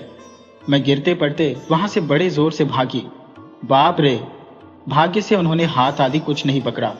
रहने दो इन बातों को, इस सब दुर्वृत्ति की बातों के लिखने की जगह चिट्ठी में नहीं है। बड़ा कष्ट दिया क्यों बहन? आज भी यदि उन्हें नहीं भूली होगी तो अवश्य ही कष्ट होगा, किंतु लाचारी है। और यदि असावधानतावश कोई अपराध हुआ हो तो अपने सहज गुण से इस स्नेहाकांक्षणी मनोबहन को क्षमा करना। कल चिट्ठी आई है। आज उसने महेंद्र को बुलाकर कहा, 2 पालकी और 32 कहारों को बुला दो, मैं अभी ताल सोनापुर जाऊंगी। महेंद्र ने आश्चर्य से पूछा, पालकी और कहार तो मैं बुलाए देता हूं, किंतु 2 क्यों मां? पार्वती ने कहा, तुम साथ चलोगे? रास्ते में अगर मर जाऊंगी तो मुंह में आग देने के लिए बड़े लड़के की जरूरत पड़ेगी। महेंद्र ने और कुछ नहीं कहा। पालकी आने पर दोनों आदमियों ने प्रस्थान किया। चौधरी जी यह सुनकर व्यग्र हो उठे। दास दासियों से पूछा, किंतु कोई ठीक कारण नहीं बता सका। तब उन्होंने अपनी बुद्धि से 5 दरबान दास दासियां भेज दी। एक सिपाही ने पूछा, रास्ते में भेंट होने पर पालकी लौटा लावे कि नहीं? उन्होंने कुछ सोचकर कहा, नहीं, लौटा लाने का कोई काम नहीं है। तुम लाख साथ जाना, जिससे कोई तकलीफ ना हो। उसी दिन संध्या के बाद दोनों पालकियां ताल सोनापुर पहुंची, किंतु देवदास गांव में नहीं थे। उसी दिन दोपहर में कलकत्ता चले गए थे। पार्वती ने सिर पीटकर कहा, दुर्भाग्य, और फिर मनोरमा के साथ भेंट की। मनोरमा ने पूछा, क्या देवदास को देखने आई थी? पार्वती ने कहा, नहीं, साथ ले जाने के लिए आई थी। उनका यहां पर अपना कोई नहीं है। मनोरमा अबाक हो रही। कहा, क्या कहती हो? जरा भी लज्जा नहीं करती? लज्जा? और फिर किससे? अपनी चीज अपने साथ ले जाऊंगी, इसमें लज्जा क्या है? छी छी, क्या कहती हो? जिससे जरा भी संपर्क नहीं, ऐसी बात मुंह पर न लाओ। पार्वती ने मलिन हंसी हंसकर कहा, मानो बहन, ज्ञान होने के बाद से जो बात मेरे हृदय में बस रही है, जब तब वही मुख से बाहर निकल जाती है। तुम बहन हो, इसी से इन बातों को सुन लेती हो। दूसरे दिन पार्वती माता पिता के चरणों में प्रणाम करके फिर पालकी पर सवार होकर चली गई। आज 2 वर्ष हुए चंद्रमुखी ने अपने रहने के लिए अशजूरी गांव में छोट नदी के तीर पर एक ऊंची जगह में 2 छोटे छोटे मिट्टी के घर बनाए हैं। पास ही में एक खलियान है, वहां पर उसकी एक हृष्ट-पुष्ट काली गाय बंधी रहती है। 2 घरों में एक रसोई घर और भंडार है तथा दूसरे में वह सोती है। सोकर उठने से पहले ही रामवाग्दी की स्त्री सब घर द्वार झाड़ बुहार कर साफ कर देती है। मकान के चारों ओर सहन बना है, बीच में एक बेर का पेड़ है और एक तुलसी की चौथरिया है। सामने नदी की धार है, उसके आसपास लोगों ने खजूर और केले आदि के वृक्ष लगा रखे हैं। चंद्रमुखी को छोड़ इस घाट का उपयोग और कोई नहीं करता। वर्षा काल में नदी के फनफनाने पर चंद्रमुखी के मकान के नीचे तक जल आ जाता है। उस समय लोग व्यग्र हो उठते हैं और कुदाली से मिट्टी खोदकर जगह को ऊंची बनाने के लिए दौड़ आते हैं। गांव में ऊंची जाति के लोग नहीं रहते। किसान अहीर, कहार, कुर्मी, वागदी, 2 घर कलवार और 2 घर चमार रहते हैं। चंद्रमुखी ने गांव में आकर देवदास को सूचना दी। उत्तर में उन्होंने कुछ और रुपये भेज दिए। इन रुपयों में से चंद्रमुखी गांव के लोगों को उधार देती है। आपद विपद में सभी आकर उससे रुपया उधार ले जाते हैं। चंद्रमुखी सूद नहीं लेती, उसके बदले कंदमूल, शाक भाजी, जिसकी जो इच्छा होती है दे जाता है। अमल के लिए भी किसी से जोर जबरदस्ती नहीं करती। जो नहीं दे सकते वे नहीं देते। चंद्रमुखी हंसकर कहती, अब तुझे कभी न दूंगी। वह नम्र भाव से कहता, माँ, ऐसा आशीर्वाद दो कि इस बार अच्छी फसल हो। चंद्रमुखी आशीर्वाद देती, किंतु यदि फिर अच्छी फसल न होती तो वे फिर रोते हुए आकर हाथ पसारते और चंद्रमुखी फिर देती। मन ही मन हंस कर वह कहती, वे अच्छी तरह से रहे, मुझे रुपए पैसे की क्या कमी है। किंतु वे कहाँ है। प्रायः 6 महीने हुए, उसे कोई खबर नहीं मिली। चिट्ठी लिखी किंतु कोई जवाब नहीं मिला। रजिस्ट्री लगाई, वह लौट आई। चंद्रमुखी ने एक ग्वाले को अपने घर के पास बसा रखा था। उसके लड़के के विवाह में सारे 10 गंडे रुपए से सहायता दी थी। एक जोड़ा कड़ा भी खरीद दिया। उसका सारा परिवार चंद्रमुखी का आश्रित और आज्ञाकारी था। एक दिन प्रातःकाल चंद्रमुखी ने भैरव ग्वाला को बुलाकर कहा, भैरव, यहां से ताल सोनापुर कितनी दूर है, जानते हो? भैरव ने सोचकर कहा, यहां से कोई 2 ढाप पर कचहरी है। चंद्रमुखी ने पूछा, वहां पर जमींदार रहते हैं? भैरव ने कहा, हाँ, वे भारी जमींदार है। ये गांव भी उन्हीं का है। आज 3 वर्ष हुए उनका स्वर्गवास हो गया। उनके श्राद्ध में सारी प्रजा ने 1 महीने तक पूरी तरकारी खाई थी। अब उनके 2 लड़के हैं। वे लोग बहुत भारी आदमी है, राजा है। चंद्रमुखी ने पूछा, भैरव, तुम मुझे वहां तक पहुंचा सकते हो? भैरव ने कहा, क्यों नहीं पहुंचा सकता, जिस दिन इच्छा हो चलो। चंद्रमुखी ने उत्सुक होकर कहा, तब चलो न भैरव, मैं आज ही चलूंगी। भैरव ने विस्मित होकर कहा, आज ही? फिर चंद्रमुखी के मुख की ओर देखकर कहा, तो तुम जल्दी से रसोई पानी से निबट लो और मैं भी तब तक थोड़ी फरूही बांध कर आता हूं।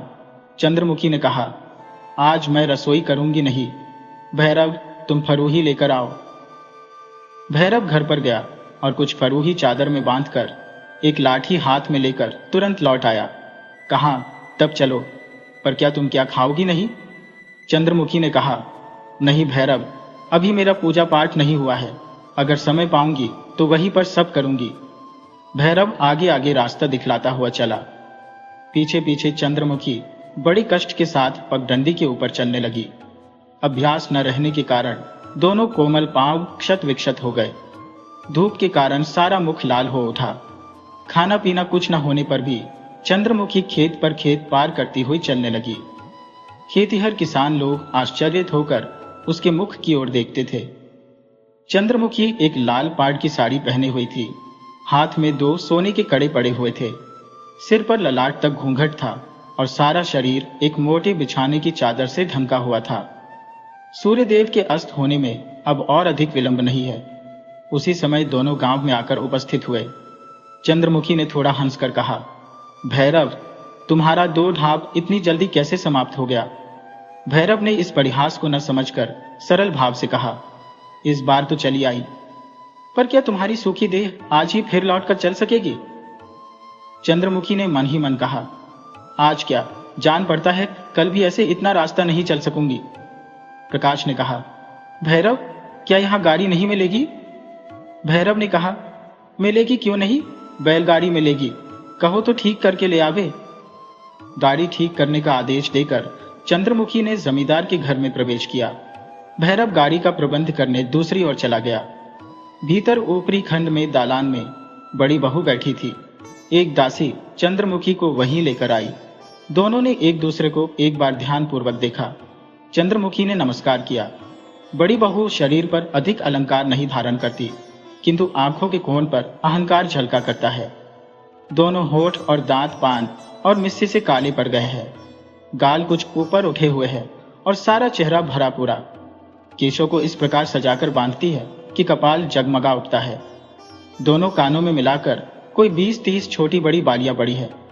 नाक के नीचे एक बुलाक लटकता है। नाक के एक ओर लॉक पहने हैं।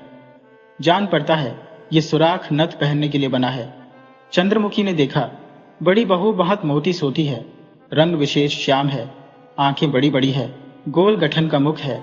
काले पाट की साड़ी पहने है और एक नारंगी रंग की कुर्ती पहने है। ये सब देख चंद्रमुखी के मन में कुछ घृणा सी उत्पन्न हुई। बड़ी बहू ने देखा कि चंद्रमुखी के वयस्क होने पर भी उसका सौंदर्य कम नहीं हुआ है। दोनों ही संभवतः समवयस्क है, किंतु बड़ी बहू ने मन ही मन इसे स्वीकार नहीं किया। इस गांव में पार्वती के अतिरिक्त इतना सौंदर्य और किसी में नहीं देखा। आश्चर्यित होकर पूछा, तुम कौन हो? चंद्रमुखी ने कहा, मैं आपकी ही एक प्रजा हूं। खजाने की मालगुजारी कुछ बाकी पड़ गई थी, उसी को देने आई हो। बड़ी बहू ने मन ही मन प्रसन्न होकर कहा, तो यहां क्यों आई? कचहरी में जाओ। चंद्रमुखी ने मीठी हंसी हंसकर कहा, मां, मैं बड़ी दुखिया हूं, सब रुपया नहीं दे सकती।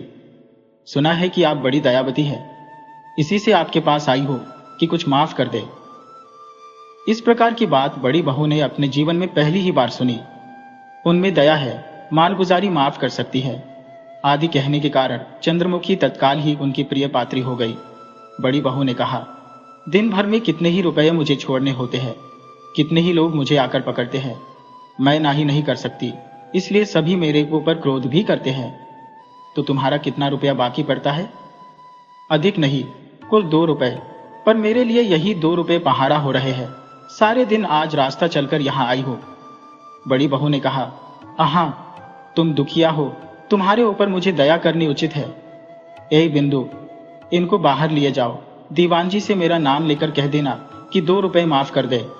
अच्छा, तुम्हारा घर कहाँ है? चंद्रमुखी ने कहा, आपके ही राज्य में, आशियाजूरी गांव में। अच्छा मां, क्या छोटे मालिक नहीं है? बड़ी बहू ने कहा, अब हागी, छोटा मालिक कौन है? 2 दिन बाद सब मेरा ही तो होगा। चंद्रमुखी ने उद्विग्न होकर पूछा, क्यों? जान पड़ता है छोटे बाबू पर खूब कर्ज है। बड़ी बहू ने थोड़ा हंसकर कहा, मेरे यहाँ कई गांव बंधक है, अब तक तो सब बिक गया होता। कलकत्ता में शराब और वेश्या के पीछे सारा धन लुटाए डाल रहे हैं, उसका कोई हिसाब नहीं, कोई अंत नहीं। चंद्रमुखी का मुख सूख गया। थोड़ा ठहर कर उसने पूछा, हाँ माँ, तो छोटे बाबू इसी से घर भी नहीं आते? बड़ी बहू ने कहा, आते क्यों नहीं है, जब रुपये की जरूरत पड़ती है तो आते हैं, उधार काटते हैं, जमीन बंधक रखते हैं, फिर चले जाते हैं। अभी 2 महीने हुए आए थे, बाहर 1000 रुपये ले गए। बचने की भी तो उम्मीद नहीं है, शरीर में कई एक बुरे रोग लग गए हैं। छी छी। चंद्रमुखी सिहर उठी। मलिन मुख से उसने पूछा, वे कलकत्ता में कहाँ रहते हैं? बड़ी बहू ने सिर ठोककर प्रसन्न मुख से कहा, बड़ी बुरी दशा है। ये क्या कोई जानता है कि कहाँ, किस होटल में रहते हैं, किस दोस्त के मकान में पड़े रहते हैं? ये वही जाने या उनका दुर्भाग्य जाने। चंद्रमुखी सहसा उठ खड़ी हुई और बोली, अब मैं जाती हूँ। बड़ी बहू ने थोड़ा आश्चर्यित होकर कहा, जाओगी? अरे ओ बिंदु। चंद्रमुखी ने बीच में ही बाधा देकर कहा, ठहरो मां, मैं खुद ही कचहरी जाती हूँ। ये कहकर वह धीरे धीरे चली गई। घर के बाहर देखा, भैरव आसरा देख रहा है और बैलगाड़ी एक किनारे खड़ी है। उसी रात को चंद्रमुखी घर लौट आई। प्रातःकार भैरव को फिर बुलाकर कहा, भैरव, मैं आज कलकत्ता जाऊंगी। तुम तो साथ जा नहीं सकोगे, इसलिए तुम्हारे लड़के को साथ ले जाऊंगी। बोलो क्या कहते हो? भैरव, जैसी तुम्हारी इच्छा हो, लेकिन कलकत्ता क्यों जाती हो मां, क्या कोई खास काम है? चंद्रमुखी, हाँ भैरव, खास काम है। भैरव, और जाओगी कब? चंद्रमुखी, यह नहीं कह सकती भैरव, अगर हो सका तो जल्दी ही आऊंगी और नहीं तो देर लगेगी, और अगर नहीं आ सकी तो घर द्वार सब तुम्हारा ही होगा। पहले तो भैरव अवाक हो गया, फिर उसकी दोनों आंखों में जल भर आया। कहा, यह कैसी बात कहती हो मां, तुम्हारे ना आने से इस गांव के लोग कैसे रह सकेंगे? चंद्रमुखी के नेत्र भी सजल हो उठे। थोड़ी मीठी हंसी हंसकर कहा, यह क्यों भैरव, मैं तो कुल 2 ही वर्ष से आई हूं, इसके पहले तुम लोग कैसे रहते थे? इसका उत्तर मूर्ख भैरव नहीं दे सकता, किंतु चंद्रमुखी हृदय में सब कुछ समझती थी। भैरव का लड़का केवला उसके साथ जाएगा। गाड़ी पर आवश्यक चीज वस्तु लाद कर चलने के समय सभी स्त्री पुरुष देखने आए, देखकर रोने लगे। चंद्रमुखी भी अपनी आंखों के आंसू नहीं रोक सकी। नाच हो ऐसे कलकत्ता का, यदि देवदास न होते तो कलकत्ता में रानी का पद मिलने पर भी चंद्रमुखी ऐसे प्रेम तृणवत त्याग कर कभी न जा सकती। दूसरे दिन वह क्षेत्रमणि के घर पर आ उपस्थित हुई। उसके पहले घर में इस समय दूसरे लोग रहते थे। क्षेत्रमणि अबाक हो गया। पूछा, बहन, इतने दिनों तक कहाँ थी? चंद्रमुखी ने सत्य बात को छिपाकर कहा, इलाहाबाद थी। क्षेत्रमणि ने एक बार अच्छी तरह से सारा शरीर देखकर कहा, तुम्हारे सब गहने क्या हुए बहन? चंद्रमुखी ने हंसकर संक्षेप में उत्तर दिया, सब है। उसी दिन मोदी से भेंट करके कहा, दयाल, मेरे कितने रुपये चाहिए? दयाल बड़ी विपद में पड़ा। कहा, यही कोई 60-70 रुपये चाहिए। आज नहीं, 2 दिनों के बाद दूंगा। तुम्हें कुछ न देना होगा, यदि मेरा एक काम कर दो। कौन काम? 2-3 दिन के भीतर ही हम लोगों के मोहल्ले में एक किराए का घर ठीक कर दो, समझे? दयाल ने हंसकर कहा, समझा। अच्छा घर हो, अच्छे अच्छे बिछौने चादर, चारपाई, लैंप, 2 कुर्सियां, 1 टेबल हो, समझे? दयाल ने सिर नीचा कर लिया। साड़ी, कुर्ती, श्रृंगारदान, अच्छे गिलट के गहने आदि कहाँ मिल सकते हैं? दयाल मोदी ने ठिकाना बता दिया। चंद्रमुखी ने कहा, तब वह सब भी एक सेठ अच्छा सा देखकर खरीदना होगा। मैं साथ चलकर पसंद कर लूंगी। फिर हंसकर कहा, मुझे जो जो चाहिए सो तो जानते ही हो, एक दासी भी ठीक करनी होगी। दयाल ने कहा, कब चाहिए? जितना जल्द हो सके, 2-3 दिन के भीतर ही ठीक होने से अच्छा होगा। ये कहकर उसके हाथ में 100 रुपये का नोट रखकर कहा, अच्छी अच्छी चीजें ले आना, सस्ती नहीं देखना।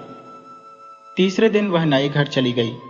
सारा दिन केवल राम को साथ लेकर अपनी इच्छानुसार घर को सजाया एवं संध्या के पहले अपने को सजाने बैठी।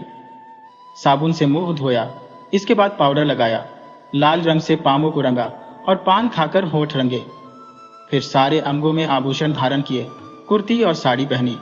बहुत दिन बाद आज केश संवार कर सिर में टीका लगाया। आईने में मुंह देखकर मन ही मन कहा, अब और न जाने और क्या क्या भाग्य में बदा है। देहाती बालक केवल राम ने यह साज बाज और पोशाक देखकर भीत भाव से पूछा, ये क्या बहन? चंद्रमुखी ने हंसकर कहा, केवल आज मेरे पति आवेगे। केवल राम विस्मय नेत्रों से देखता रहा। संध्या के बाद क्षेत्रमणि आया। पूछा, बहन, अब यह सब क्या? चंद्रमुखी ने मुख नीचा कर हंसकर कहा, क्यों, ये सब अब नहीं चाहिए? क्षेत्रमणि कुछ देर चुपचाप देखता रहा, फिर कहा, जितनी उम्र बढ़ती जाती है उतना ही सौंदर्य भी बढ़ता जाता है। वह चला गया। चंद्रमुखी आज बहुत दिनों बाद फिर खिड़की पर आकर बैठी, एक तक रास्ते की ओर देखती रही। यही उसका काम है, यही करने वह आई है। जितने दिन वह यहाँ रहेगी उतने दिन यही करेगी। कोई कोई नए आदमी आना चाहते थे, द्वार ठेलते थे, किंतु उसी समय केवलराम कहता था, यहाँ नहीं आना। पुराने परिचित लोगों में से यदि कोई आता तो चंद्रमुखी बैठकर हंस हंस कर बातें करती। बात ही बात में देवदास की बात पूछता। जब वे न बता सकते तो उदास मन से विदा कर देती। रात अधिक बीतने पर स्वयं बाहर निकल जाती थी। मोहल्ले मोहल्ले द्वार द्वार घूमती फिरती छिपकर लोगों की बातें कान देकर सुनती। कुछ लोग अनेकों प्रकार की बातें करते थे, किंतु वह जो सुनना चाहती थी वह कहीं नहीं सुन जाती थी। आते जाते हुए लोगों में से वह बहुतों को देवदास समझकर पास जाती थी, किंतु जब किसी दूसरे को देखती थी तो धीरे से लौट आती थी। दोपहर के समय वह अपनी पुरानी साथिनों के घर जाती। बात ही बात में पूछती, क्यों, देवदास के विषय में भी कुछ जानती हो? वह पूछती, कौन देवदास? चंद्रमुखी उत्सुक भाव से परिचय देने लगती। गोरा रंग है, सिर पर घुंघराले बाल है, ललाट के एक ओर चोट का दाग है, धनी आदमी है, बहुत रुपया खर्च करते हैं। क्या तुम पहचानती हो? कोई पता नहीं बता सकता था। हताश होकर उदास मन से चंद्रमुखी घर लौट आती थी। बड़ी रात तक रास्ते की ओर देखती रहती थी। नींद आने पर विरक्त भाव से मन ही मन कहती, ये क्या तुम्हारे सोने का समय है? इस तरह 1 महीना बीत गया। केवलराम भी ऊब उठा। चंद्रमुखी को स्वयं पर संदेह होने लगा कि वे यहां पर नहीं है। फिर भी आशा भरोसा में दिन पर दिन बीतने लगे। कलकत्ता आए हुए 1.5 महीना हो गया। आज उसके ब्रह्म प्रसन्न हुए। रात के 11 बज गए थे। हताश मन से वह घर लौट रही थी। इतने में ही देखा, रास्ते के एक और दरवाजे के सामने एक आदमी आप ही आप कुछ बड़बड़ा रहा है। इस कंठ स्वर से वह भली भांति परिचित थी। करोड़ों लोगों के बीच में भी वह उस स्वर को पहचान सकती थी। उस स्थान पर कुछ अंधकार था, वहीं पर कोई मनुष्य नशे में चूर पड़ा हुआ था। चंद्रमुखी ने पास जाकर शरीर पर हाथ रखकर पूछा, तुम कौन हो जो यहां पर इस तरह पड़े हो? उस मनुष्य ने जोर से कहा, सुनो तो सही मेरे मन की बातें, यदि पाऊं मैं अपने स्वामी को। चंद्रमुखी को अब और कुछ संदेह नहीं रहा। उसने पुकारा, देवदास। देवदास ने उसी भांति कहा, हो, यहां क्यों पड़े हो? घर चलोगे? नहीं, अच्छी तरह हो। थोड़ी शराब पियोगे? हाँ पीऊंगा, कहकर एकाएक चंद्रमुखी का गला जकड़ लिया। कहां? ऐसी भलाई करने वाले तुम कौन हो भाई? चंद्रमुखी की आंखों से आंसू गिरने लगे। बड़े परिश्रम के साथ गिरते पड़ते चंद्रमुखी के कंधे का सहारा लेकर उठे। कुछ देर मुख की ओर देखने के बाद कहा, भाई ये बड़ी अच्छी चीज है। चंद्रमुखी ने आह भरी हंसी हंसकर कहा, हाँ बड़ी अच्छी चीज है। जरा मेरे कंधे का सहारा लेकर कुछ आगे चलो, एक गाड़ी ठीक करनी होगी। गाड़ी क्या होगी? रास्ते में आते आते देवदास ने बैठे हुए गले से कहा, सुंदरी, तुम मुझे पहचानती हो? चंद्रमुखी ने कहा, पहचानती हो। देवदास ने हकलाते हुए कहा, और लोगों ने तो मुझे भुला दिया है। भाग्य है जो तुम पहचानती हो। फिर गाड़ी पर सवार होकर चंद्रमुखी के शरीर पर बोझ दिए ही घर पर आए। दरवाजे के पास खड़े होकर जेब में हाथ डालकर कहा, सुंदरी, गाड़ी तो ले आई, किंतु जेब में कुछ नहीं है। चंद्रमुखी ने कोई उत्तर नहीं दिया। चुपचाप हाथ पकड़े हुए ऊपर लाकर लिटाकर कहा, सो जाओ। देवदास ने उसी भांति बैठे हुए गले से कहा, क्या कुछ चाहिए नहीं? मैंने जो कहा कि जेब खाली, कुछ मिलने की आशा नहीं है। समझी सुंदरी? सुंदरी उसे समझ गई। कहा, कल देना। देवदास ने कहा, इतना विश्वास तो ठीक नहीं। क्या चाहिए, खुलकर कहो। चंद्रमुखी ने कहा, कल सुनना। यह कहकर वह बगले के दूसरे कमरे में चली गई। देवदास की जब नींद टूटी तो दिन चढ़ गया था। घर में कोई नहीं था। चंद्रमुखी स्नान करके भोजन पकाने की तैयारी में थी। देवदास ने चारों ओर आश्चर्य से देखा कि इस स्थान में वे कभी नहीं आए थे। एक चीज भी नहीं पहचान सके। पिछली रात की एक बात भी याद नहीं आती थी केवल किसी की आंतरिक सेवा का कुछ कुछ स्मरण आता था। किसी ने मानो बड़े स्नेह के साथ लाकर सुला दिया। इसी समय चंद्रमुखी ने घर में प्रवेश किया। रात की सज धज में इस समय बहुत कुछ परिवर्तन हो गया था। शरीर पर गहने तो अब भी वे ही थे, किंतु रंगीन साड़ी, माथे का टीका, मुख में पान का दाग आदि कुछ भी नहीं थे। केवल एक धोई हुई श्वेत साड़ी पहने हुए वह घर में आई। देवदास चंद्रमुखी को देखकर खिल उठे, बोले, कहां से कल मुझे यहां बुला ले आई? चंद्रमुखी ने कहा, बोला नहीं लाई, रास्ते में तुम्हें पड़ा हुआ देखकर उठा ले आई। देवदास ने कुछ गंभीर होकर कहा, अच्छा, ये तो हुआ सो हुआ, पर तुम्हें यहां कैसे पाता हूं? तुम कब आई? तुम तो गहना नहीं पहनती थी, फिर कैसे पहनने लगी? चंद्रमुखी ने देवदास के मुख पर एक तीव्र दृष्टि डालकर कहा, फिर से? देवदास ने हंसकर कहा, नहीं नहीं, यह हो नहीं सकता, ऐसे हंसी करने में भी दोष है। आई कब? चंद्रमुखी ने कहा, 1.5 महीना हुआ। देवदास ने मन ही मन कुछ हिसाब लगाया, फिर कहा, मेरे मकान से लौटने के बाद ही यहां पर आई? चंद्रमुखी ने विस्मित होकर कहा, तुम्हारे घर पर मेरे जाने की खबर तुम्हें कैसे मिली? देवदास ने कहा, तुम्हारे लौटने के बाद ही मैं मकान पर गया था। एक दासी से, जो तुम्हें बड़ी बहू के पास ले गई थी, सुनने में आया कि कल अशतझूरी गांव से एक बड़ी सुंदर स्त्री आई थी। फिर समझना कितना कठिन था, किंतु इतना गहना कहां से गढ़ाया? चंद्रमुखी ने कहा, गढ़ाया नहीं, ये सब गिलट के गहने हैं, इन्हें कलकत्ता में आकर खरीदा है। तुम्हें देखने के लिए मैंने कितना फिजूल खर्च किया है, और कल तो तुम मुझे पहचान भी नहीं सके। देवदास ने हंसकर कहा, एक बार की नहीं पहचान सका, कोशिश करने पर पहचाना था। कई बार मन में आया कि चंद्रमुखी को छोड़कर मेरी ऐसी सेवा कौन करेगा। मारे हर्ष के चंद्रमुखी को रोने की इच्छा हुई। कुछ देर तक चुप हो रहने के बाद कहा, देवदास, मुझसे अब वैसी घृणा करते हो या नहीं? देवदास ने जवाब दिया, नहीं, वरन प्रेम करता हूं। दोपहर में स्नान करने के समय चंद्रमुखी ने देखा कि देवदास की छाती में एक फलालेन का टुकड़ा बंधा है। भयभीत होकर पूछा, यह क्या फलालेन क्यों बांधा है? देवदास ने कहा, छाती में एक प्रकार की पीड़ा होती है, तुम तो सुख से हो। चंद्रमुखी ने सिर धुनकर कहा, सर्वनाश करना चाहते हो क्या? फेफड़े में पीड़ा है? देवदास ने हंसकर कहा, चंद्रमुखी, ऐसा ही कुछ है। उसी दिन डॉक्टर ने आकर बहुत देर तक परीक्षा करने के बाद यही आशंका स्थिर की। औषध लिख दी तथा बताया कि यदि विशेष सावधानी पूर्वक न रहा जाएगा तो भारी अनिष्ट होने की संभावना है। दोनों ही ने इसका तात्पर्य समझा। पत्र द्वारा घर से धर्मदास को बुलाया गया और चिकित्सा के लिए बैग से रुपया आया। 2 दिन इसी भांति बीत गए, किंतु तीसरे दिन ज्वर का आविर्भाव हुआ। देवदास ने चंद्रमुखी को बुलाकर कहा, बड़े अच्छे समय से आई, नहीं तो मुझे यहां कौन देखता। आंसू पोंछकर चंद्रमुखी प्राणपण से सेवा करने बैठी। दोनों हाथ जोड़कर प्रार्थना की, भगवान, ऐसे असमय में इतना काम आ पड़ेगा, ये स्वहर्षवन में भी आशा नहीं थी, किंतु देवदास को शीघ्र अच्छा कर दो। प्रायः 1 मास से ऊपर अधिक देवदास चारपाई पर पड़े रहे। फिर धीरे धीरे आरोग्य होने लगे। रोग अधिक बढ़ने नहीं पाया।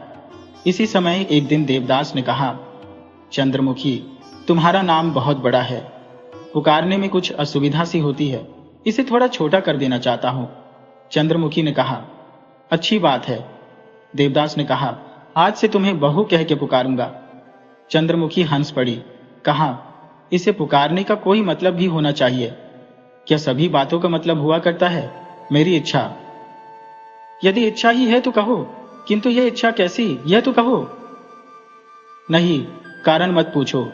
चंद्रमुखी ने सिर नीचा करके कहा, अच्छी बात है, यही सही। देवदास ने बहुत देर तक चुप रहने के बाद हठात गंभीर भाव से पूछा, अच्छा बहू, तुम मेरी कौन हो जो इतने प्राणपण से मेरी सेवा करती हो? चंद्रमुखी न तो लज्जाशील वधू ही है और न बातचीत में अनभ्यस्त बालिका। देवदास के मुख की ओर स्थिर शांत दृष्टि रखकर स्नेह जड़ित कंठ से कहा, तुम मेरे सर्वस्व हो, क्या यह अब भी नहीं समझ सके? देवदास दीवाल की ओर देख रहे थे। उसी ओर देखते हुए धीरे धीरे कहा, यह सब समझता हो, किंतु इससे आनंद नहीं मिलता।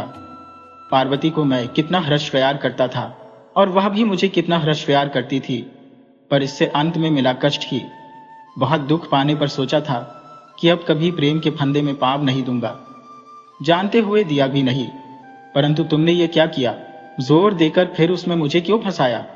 ये कहकर कुछ क्षण चुप रहने के बाद फिर कहा, बहू, जान पड़ता है तुम भी पार्वती की भांति दुख उठाओगी। चंद्रमुखी मुख पर आंचल देकर चारपाई के एक ओर चुपचाप बैठी रही।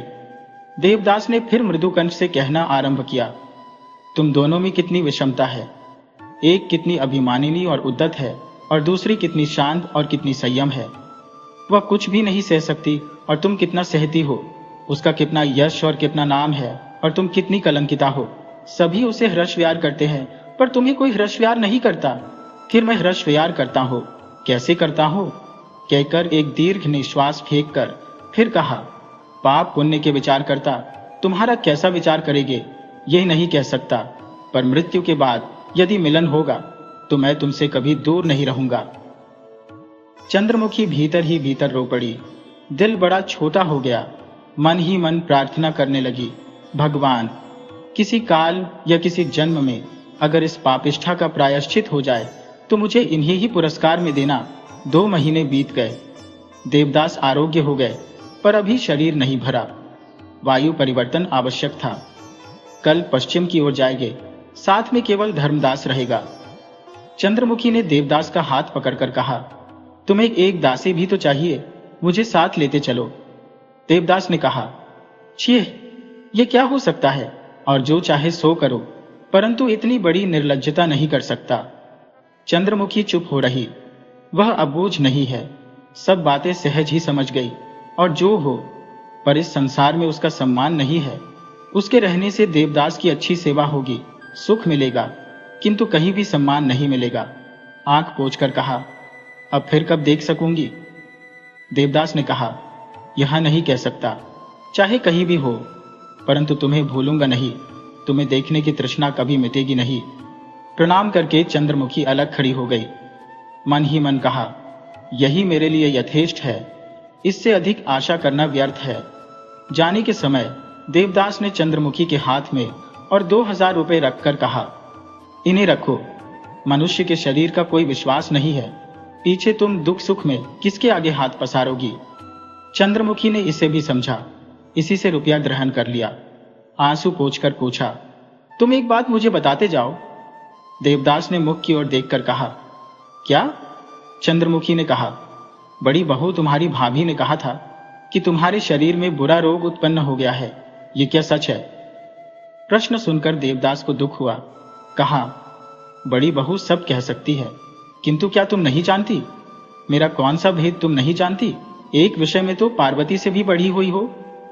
चंद्रमुखी ने एक बार आंख पोंछकर कहा, सब समझ गई, परंतु फिर भी खूब सावधानी से रहना। तुम्हारा शरीर निर्बल है, देखो किसी प्रकार की त्रुटि न होने पावे। प्रत्युत्तर में देवदास ने केवल हंस दिया। चंद्रमुखी ने कहा, और एक भिक्षा है, तनिक भी तबीयत खराब होने पर मुझे खबर अवश्य देना। देवदास ने उसके मुख की ओर देखकर सिर नीचा करके कहा, दूंगा, अवश्य दूंगा बहू। फिर एक बार प्रणाम करके चंद्रमुखी रोती हुई दूसरे कमरे में चली गई। कलकत्ता से आकर देवदास कुछ दिन इलाहाबाद रहे। उसी बीच उन्होंने चंद्रमुखी को एक चिट्ठी लिखी, बहू, मैंने विचार किया है कि अब किसी से प्रेम न करूंगा। एक तो प्रेम करके खाली हाथ लौटने से बड़ी यातना मिलती है, दूसरे इस संसार में प्रेम का पथ ही दुख और दैन्य से पूर्ण है। इसके उत्तर में चंद्रमुखी ने क्या लिखा, इसके लिखने की यहां आवश्यकता नहीं है, पर इस समय देवदास मन ही मन केवल यही सोचते रहते थे कि एक बार उसका यहां आना ठीक होगा या नहीं।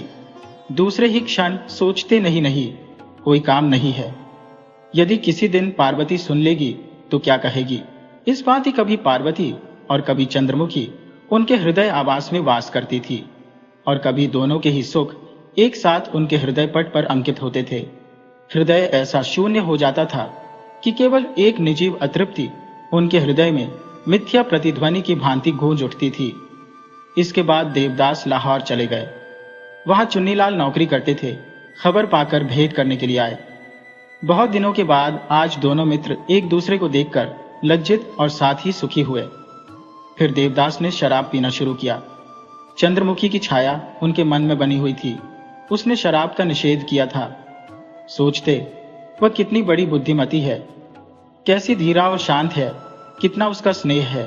पार्वती इस समय स्वरश वनवत विस्मृत हो रही थी, केवल बुझते हुए दीप के समान जब तब उसकी स्मृति भभक उठती थी। परंतु यहाँ की जलवायु उनके अनुकूल नहीं पड़ी। बीच बीच में बीमार पड़ने लगे, छाती में फिर कड़क जान पड़ती थी। धर्मदास ने एक दिन रोते रोते कहा, देवता, तुम्हारा शरीर फिर गिर चला, इसलिए और कहीं चलो। देवदास ने अनमने भाव से जवाब दिया, अच्छा, चला जाएगा। देवदास प्रायः घर पर शराब नहीं पीते, किसी दिन चुन्नीलाल के आने पर पीते हैं और किसी दिन बाहर चले जाते हैं। रात के तीसरे चौथे पहर घर लौटते थे और किसी किसी दिन नहीं भी आते थे। आज 2 दिन से उनका पता नहीं है। मारे शोक के धर्मदास ने अब तक अन्न जल भी नहीं ग्रहण किया। तीसरे दिन वे ज्वर लेकर घर लौटे, चारपाई पकड़ ली। 3 डॉक्टरों ने आकर चिकित्सा आरंभ की। धर्मदास ने पूछा, देवता, काशी में मां को यह खबर भेज दो। देवदास ने तत्काल बाधा देकर कहा, छी छी, मां को क्या यह मुंह दिखाने लायक है। धर्मदास ने इसके प्रतिवाद में कहा, रोग शोक तो सभी को होते हैं, पर क्या इसी से इतने बड़े दुख को मां से छिपाया जा सकता है। तुम्हें कोई लज्जा नहीं है देवता, काशी चलो। देवदास ने मुंह फिराकर कहा, नहीं धर्मदास, इस समय उनके पास नहीं जा सकूंगा, अच्छा होने के बाद देखा जाएगा। धर्मदास ने मन में सोचा कि चंद्रमुखी की चर्चा करे, किंतु वह स्वयं ही उससे इतना घृणा करता था कि यह विचार उठने पर भी वह चुप ही रहा। देवदास की चंद्रमुखी को बुलाने की स्वयं भी इच्छा होती थी, पर कह कुछ नहीं सकते थे। अस्तु, कोई आया नहीं। कुछ दिन के बाद धीरे धीरे आरोग्य होने लगे। एक दिन उन्होंने धर्मदास से कहा, अगर तुम्हारी इच्छा हो तो चलो, इस बार और कहीं चला जाए। इस समय और कहीं चलने की जरूरत नहीं है। अगर हो सके तो घर चलो, नहीं तो मां के पास चलो। माल असबाब बांधकर चुन्नीलाल से विदा लेकर देवदास फिर इलाहाबाद चले आए। शरीर इस समय भली भांति अच्छा हो गया था। कुछ दिन रहने के बाद उन्होंने एक दिन धर्मदास से कहा, धर्म, किसी नई जगह नहीं चलोगे? अभी तक बंबई नहीं देखी, वहां चलोगे? उनका अतिशय आग्रह देखकर इच्छा न रहते हुए भी धर्मदास बंबई चलने को तैयार है। यहां आकर देवदास को बहुत कुछ आराम मिला। एक दिन धर्मदास ने कहा, यहां रहते बहुत दिन हो गए, अब घर चलना अच्छा होगा। देवदास ने कहा, नहीं, यहां अच्छी तरह हूं, अभी कुछ दिन यहां और रहूंगा। 1 वर्ष बीत गया। भादों का महीना था। एक दिन प्रातःकाल देवदास धर्मदास के कंधे के सहारे से बंबई अस्पताल से बाहर आकर गाड़ी में बैठे। धर्मदास ने कहा, देवता, मेरी सलाह से इस समय मां के पास चलना अच्छा होगा। देवदास की दोनों आंखें डबडबा आई। आज कई दिन से वे भी मां को स्मरण कर रहे थे। अस्पताल में पड़े पड़े वे जब तब यही सोचते थे कि इस संसार में उनके सभी है और कोई भी नहीं है। उनकी मां है, बड़ा भाई है, बहन से बढ़कर पार्वती है, चंद्रमुखी भी है, उनके सभी है, पर वे किसी की नहीं है। धर्मदास रोने लगा। कहा, भाई, इससे अच्छा है कि मां के पास चलो। देवदास ने मुंह फेरकर आंसू पोंछकर कहा, नहीं धर्मदास, मां को मुंह दिखाने लायक नहीं हो, जान पड़ता है, अभी मेरा समय नहीं आया। वृद्ध धर्मदास फूट फूट कर रोने लगा। कहा, भैया, अभी तो मां जीती ही है। इस बात में कितना भाव भरा हुआ था, इसका उन्हीं दोनों की अंतरात्मा अनुभव कर सकी। देवदास की अवस्था इस समय बड़ी शोचनीय थी। सारे पेट की ह्रस्वलिहा और फेफड़े ने छेक लिया था। उस पर ज्वर और खांसी का प्रबल प्रकोप था। शरीर का रंग एकदम काला पड़ गया था, केवल ठठरी मात्र बच रही थी। आंखें भीतर की ओर घुस गई थी, उनमें एक प्रकार की अस्वाभाविक उज्ज्वलता चमका करती थी। सिर के बाल बड़े रूखे रूखे हो रहे थे, संभवतः चेष्टा करने से गिने भी जा सकते थे। हाथ की उंगलियों को देखने से घृणा उत्पन्न होती थी। एक तो वे नितांत दुबली पतली, दूसरे कुत्सित रोगों के दाग से खराब हो गई थी। स्टेशन पर आकर धर्मदास ने पूछा, कहाँ का टिकट कटाया जाएगा देवता? देवदास ने कुछ सोचकर कहा, चलो पहले घर चले, फिर देखा जाएगा। गाड़ी ह्रस्वलेट फार्म पर आई। वे लोग हुगली का टिकट खरीद कर बढ़ गए। धर्मदास देवदास के पास हो रहा। संध्या के कुछ पहले ही देवदास की आंखों से चिंगारियां निकलने लगी। धीरे धीरे धुआंधार बुखार चढ़ आया। उन्होंने धर्मदास को बुलाकर कहा, धर्मदास, आज ऐसा मालूम पड़ता है कि घर भी पहुंचना कठिन होगा। धर्मदास ने डर कर कहा, क्यों भैया? देवदास ने हंसने की चेष्टा करके कहा। फिर बुखार चढ़ाया। धर्मदास काशी को गाड़ी पार कर गई। तब तक देवदास अचेत थे। पटना के पास आकर जब उन्हें होश हुआ तो कहा, तब तो धर्मदास माँ के पास सचमुच नहीं जा सके। धर्मदास ने कहा, चलो भैया, पटना में उतरकर हम डॉक्टर को दिखा ले। उत्तर में देवदास ने कहा, रहने दो, अब हम लोग घर पर ही चलकर उतरेंगे। गाड़ी जब पंडुआ स्टेशन पर आकर खड़ी हुई तब पौ फट चुकी थी। रात भर खूब वर्षा हुई थी, अभी थोड़ी देर से थमी हुई है। देवदास उठ खड़े हुए। नीचे धर्मदास सोया हुआ था। धीरे से उसके सिर पर हाथ रखा, किंतु लज्जावश जगा नहीं सके। फिर द्वार खोलकर धीरे से नीचे क्रशफलेट फार्म पर उतर गए। गाड़ी सोए हुए धर्मदास का लेकर चली गई। कांपते कांपते देवदास स्टेशन के बाहर आए। एक गाड़ीवान को बुलाकर पूछा, क्या हाथी पोता चल सकता है? उसने एक बार मोह की ओर, फिर एक बार इधर उधर देखकर कहा, नहीं बाबू, रास्ता अच्छा नहीं है। घोड़े की गाड़ी ऐसे कीचड़ पानी में उधर नहीं जा सकेगी। देवदास ने उद्विग्न होकर पूछा, क्या पालकी मिल सकती है? गाड़ीवान ने कहा, नहीं। देवदास इसी आशंका में धप से बैठ गए कि क्या तब जाना नहीं होगा।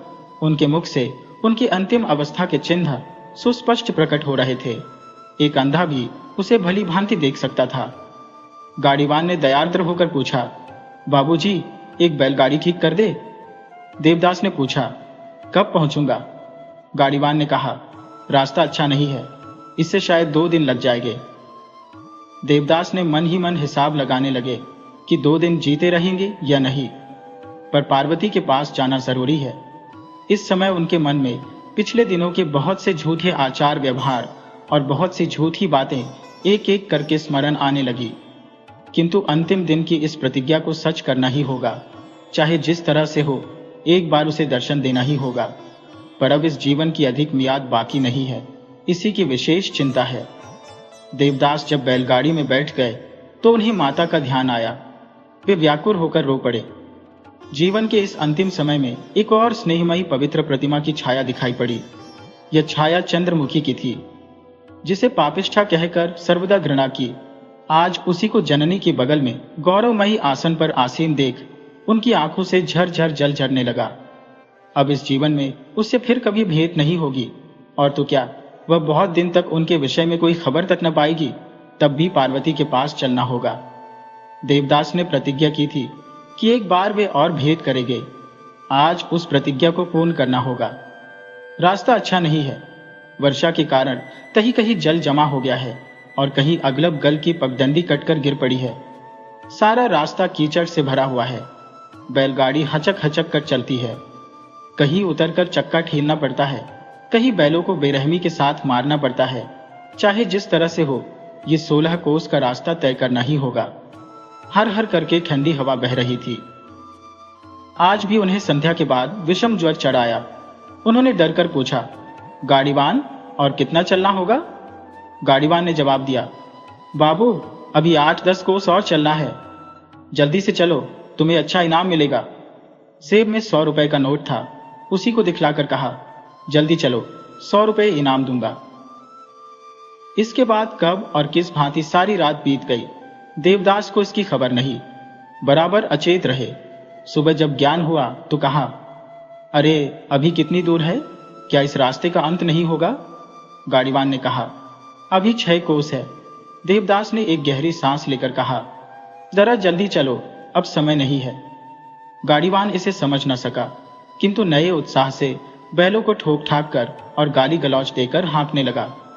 प्राणपण से गाड़ी चल रही थी। भीतर देवदास छटपटा रहे थे। एकमात्र यही विचार चक्कर लगा रहा था कि भेंट होगी या नहीं, पहुंच सकेंगे या नहीं। दोपहर के समय गाड़ीवान ने बैलों को भूसी खाने को दी, स्वयं भी दाना पानी किया। फिर पूछा, बाबू, आप कुछ अन्न जल नहीं करेंगे?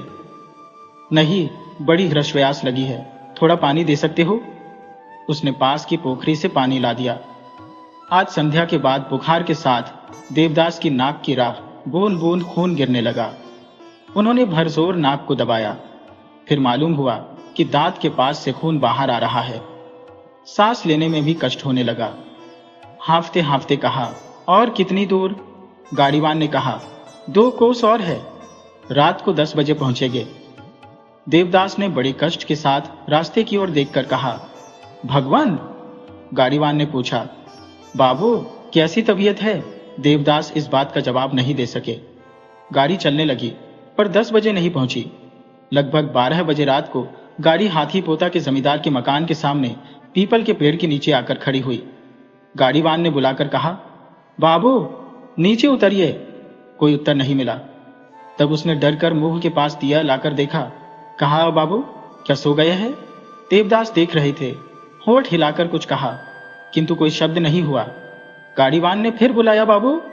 देवदास ने हाथ उठाना चाहा किंतु उठा नहीं सके। केवल 2 बूंद आंसू उनकी आंखों के कोण से बाहर ढुलक पड़े। गाड़ीवान ने तब अपनी बुद्धि के अनुसार बांसों को बांधकर एक पलंग बनाया। उसी पर बिस्तर बिछाकर बड़े कष्ट से देवदास को लाकर सुला दिया।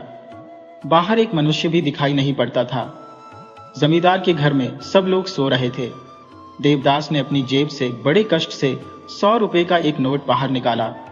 लालटेन की रोशनी में गाड़ीवान ने देखा कि बाबू उसी की ओर देख रहे हैं, परंतु कुछ कह नहीं सकते हैं। उसने अवस्था देखकर नोट लेकर चादर में बांध लिया। शाल से देवदास का सारा शरीर ढंका था। सामने लालटेन जल रही थी और पास में नया साथी गाड़ीवान था। पौ फटी। सुबह के समय जमींदार के घर से लोग बाहर निकले। एक आश्चर्यमय दृश्य, पेड़ के नीचे एक आदमी मर रहा था। देखने से सतकुल का जान पड़ता था। शरीर पर शाल, पांव में चमकता हुआ जूता, हाथ में अंगूठी पड़ी हुई थी। एक एक करके बहुत से लोग जमा हो गए।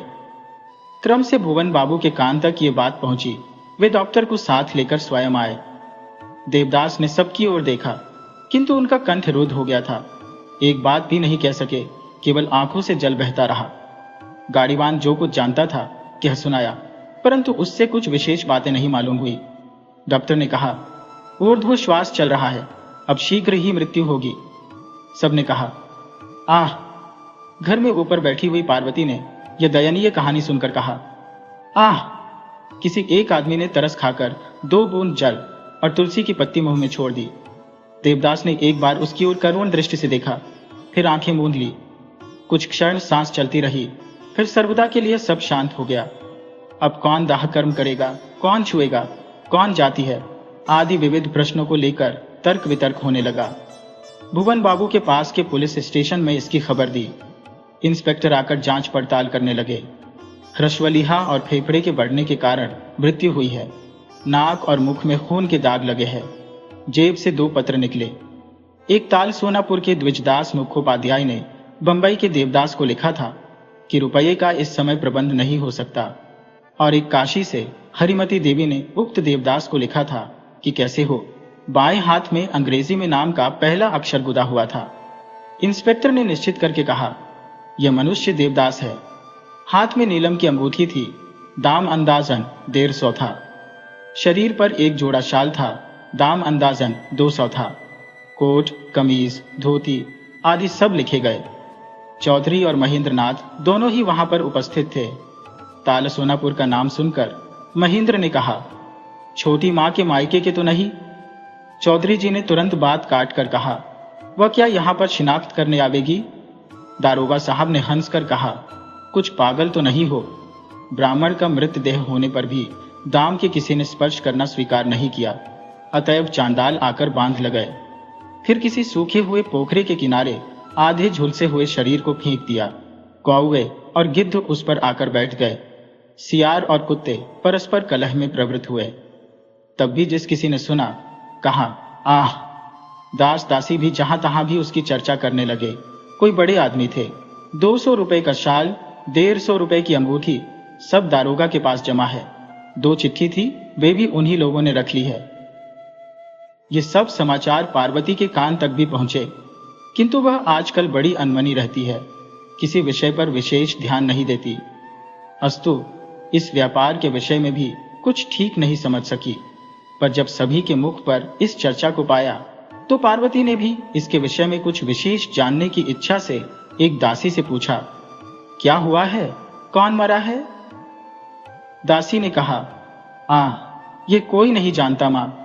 पिछले जन्म का कोई यहाँ की मिट्टी का धरता था, वही यहाँ केवल मरने आया था। कल सारी रात यहीं पर पड़ा रहा। आज सुबह मर गया। पार्वती ने एक लंबी सांस लेकर कहा, क्या उसके बारे में कोई कुछ नहीं जानता? दासी ने कहा, महेंद्र बाबू जानते होगे, मैं कुछ नहीं जानती। महेंद्र की बुलाहट हुई।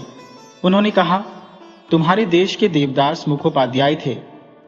पार्वती महेंद्र के अत्यंत निकट सरक आई। एक तीव्र दृष्टि से देखकर पूछा, क्या देवदादा? कैसे जाना? जेब में 2 चिट्ठियां थी, एक द्विजदास की, पार्वती ने बाधा देकर कहा, हाँ उनके बड़े भाई की, और एक काशी से हरिमती देवी ने लिखा था। हाँ वे मां है। हाथ पर नाम गुदा था। पार्वती ने कहा, हाँ जब पहले पहल कलकत्ता गए थे तो लिखाया था। एक नीलम की अंगूठी थी, पिता के समय में उसे बड़े चाचा ने दिया। मैं जाऊंगी। कहते कहते पार्वती दौड़ पड़ी। महेंद्र ने हतबुद्धि होकर कहा, ओ मां, कहां जाओगी? देवदास के पास। वे अब नहीं है, डोम ले गए। अरे बाप रे बाप, कहकर रोती रोती पार्वती दौड़ी। महेंद्र ने दौड़कर सामने आकर बाधा दी। कहां? क्या पागल हुई हो मां? कहां जाओगी? पार्वती ने महेंद्र की ओर एक तीव्र दृष्टि से देखकर कहा, महेंद्र, क्या मुझे सचमुच पागल समझ रखा है? रास्ता छोड़ो। उसकी ओर देखकर महेंद्र ने रास्ता छोड़ दिया।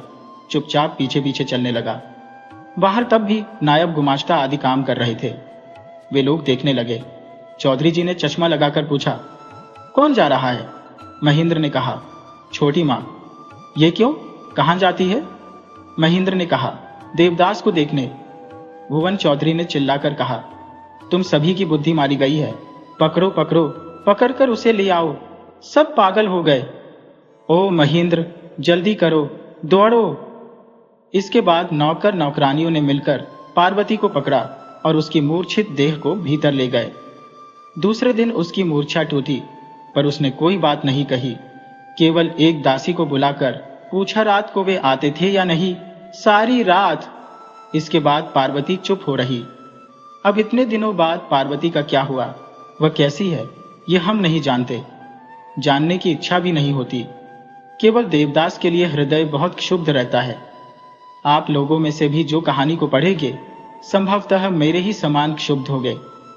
फिर भी यदि देवदास के समान हतभाग्य, असंयमी और पापिष्ट के साथ किसी का परिचय हो, तो वह उनके लिए ईश्वर से प्रार्थना करे कि और चाहे जो हो, पर उनकी जैसी मृत्यु किसी की न हो।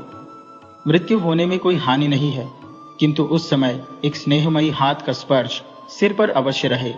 एक करुणार्द्र मुख को देखते देखते इस जीवन का अंत हो, जिससे मरने के समय किसी की आंखों का 2 बूंद जल देखकर तो शांति से मर सके।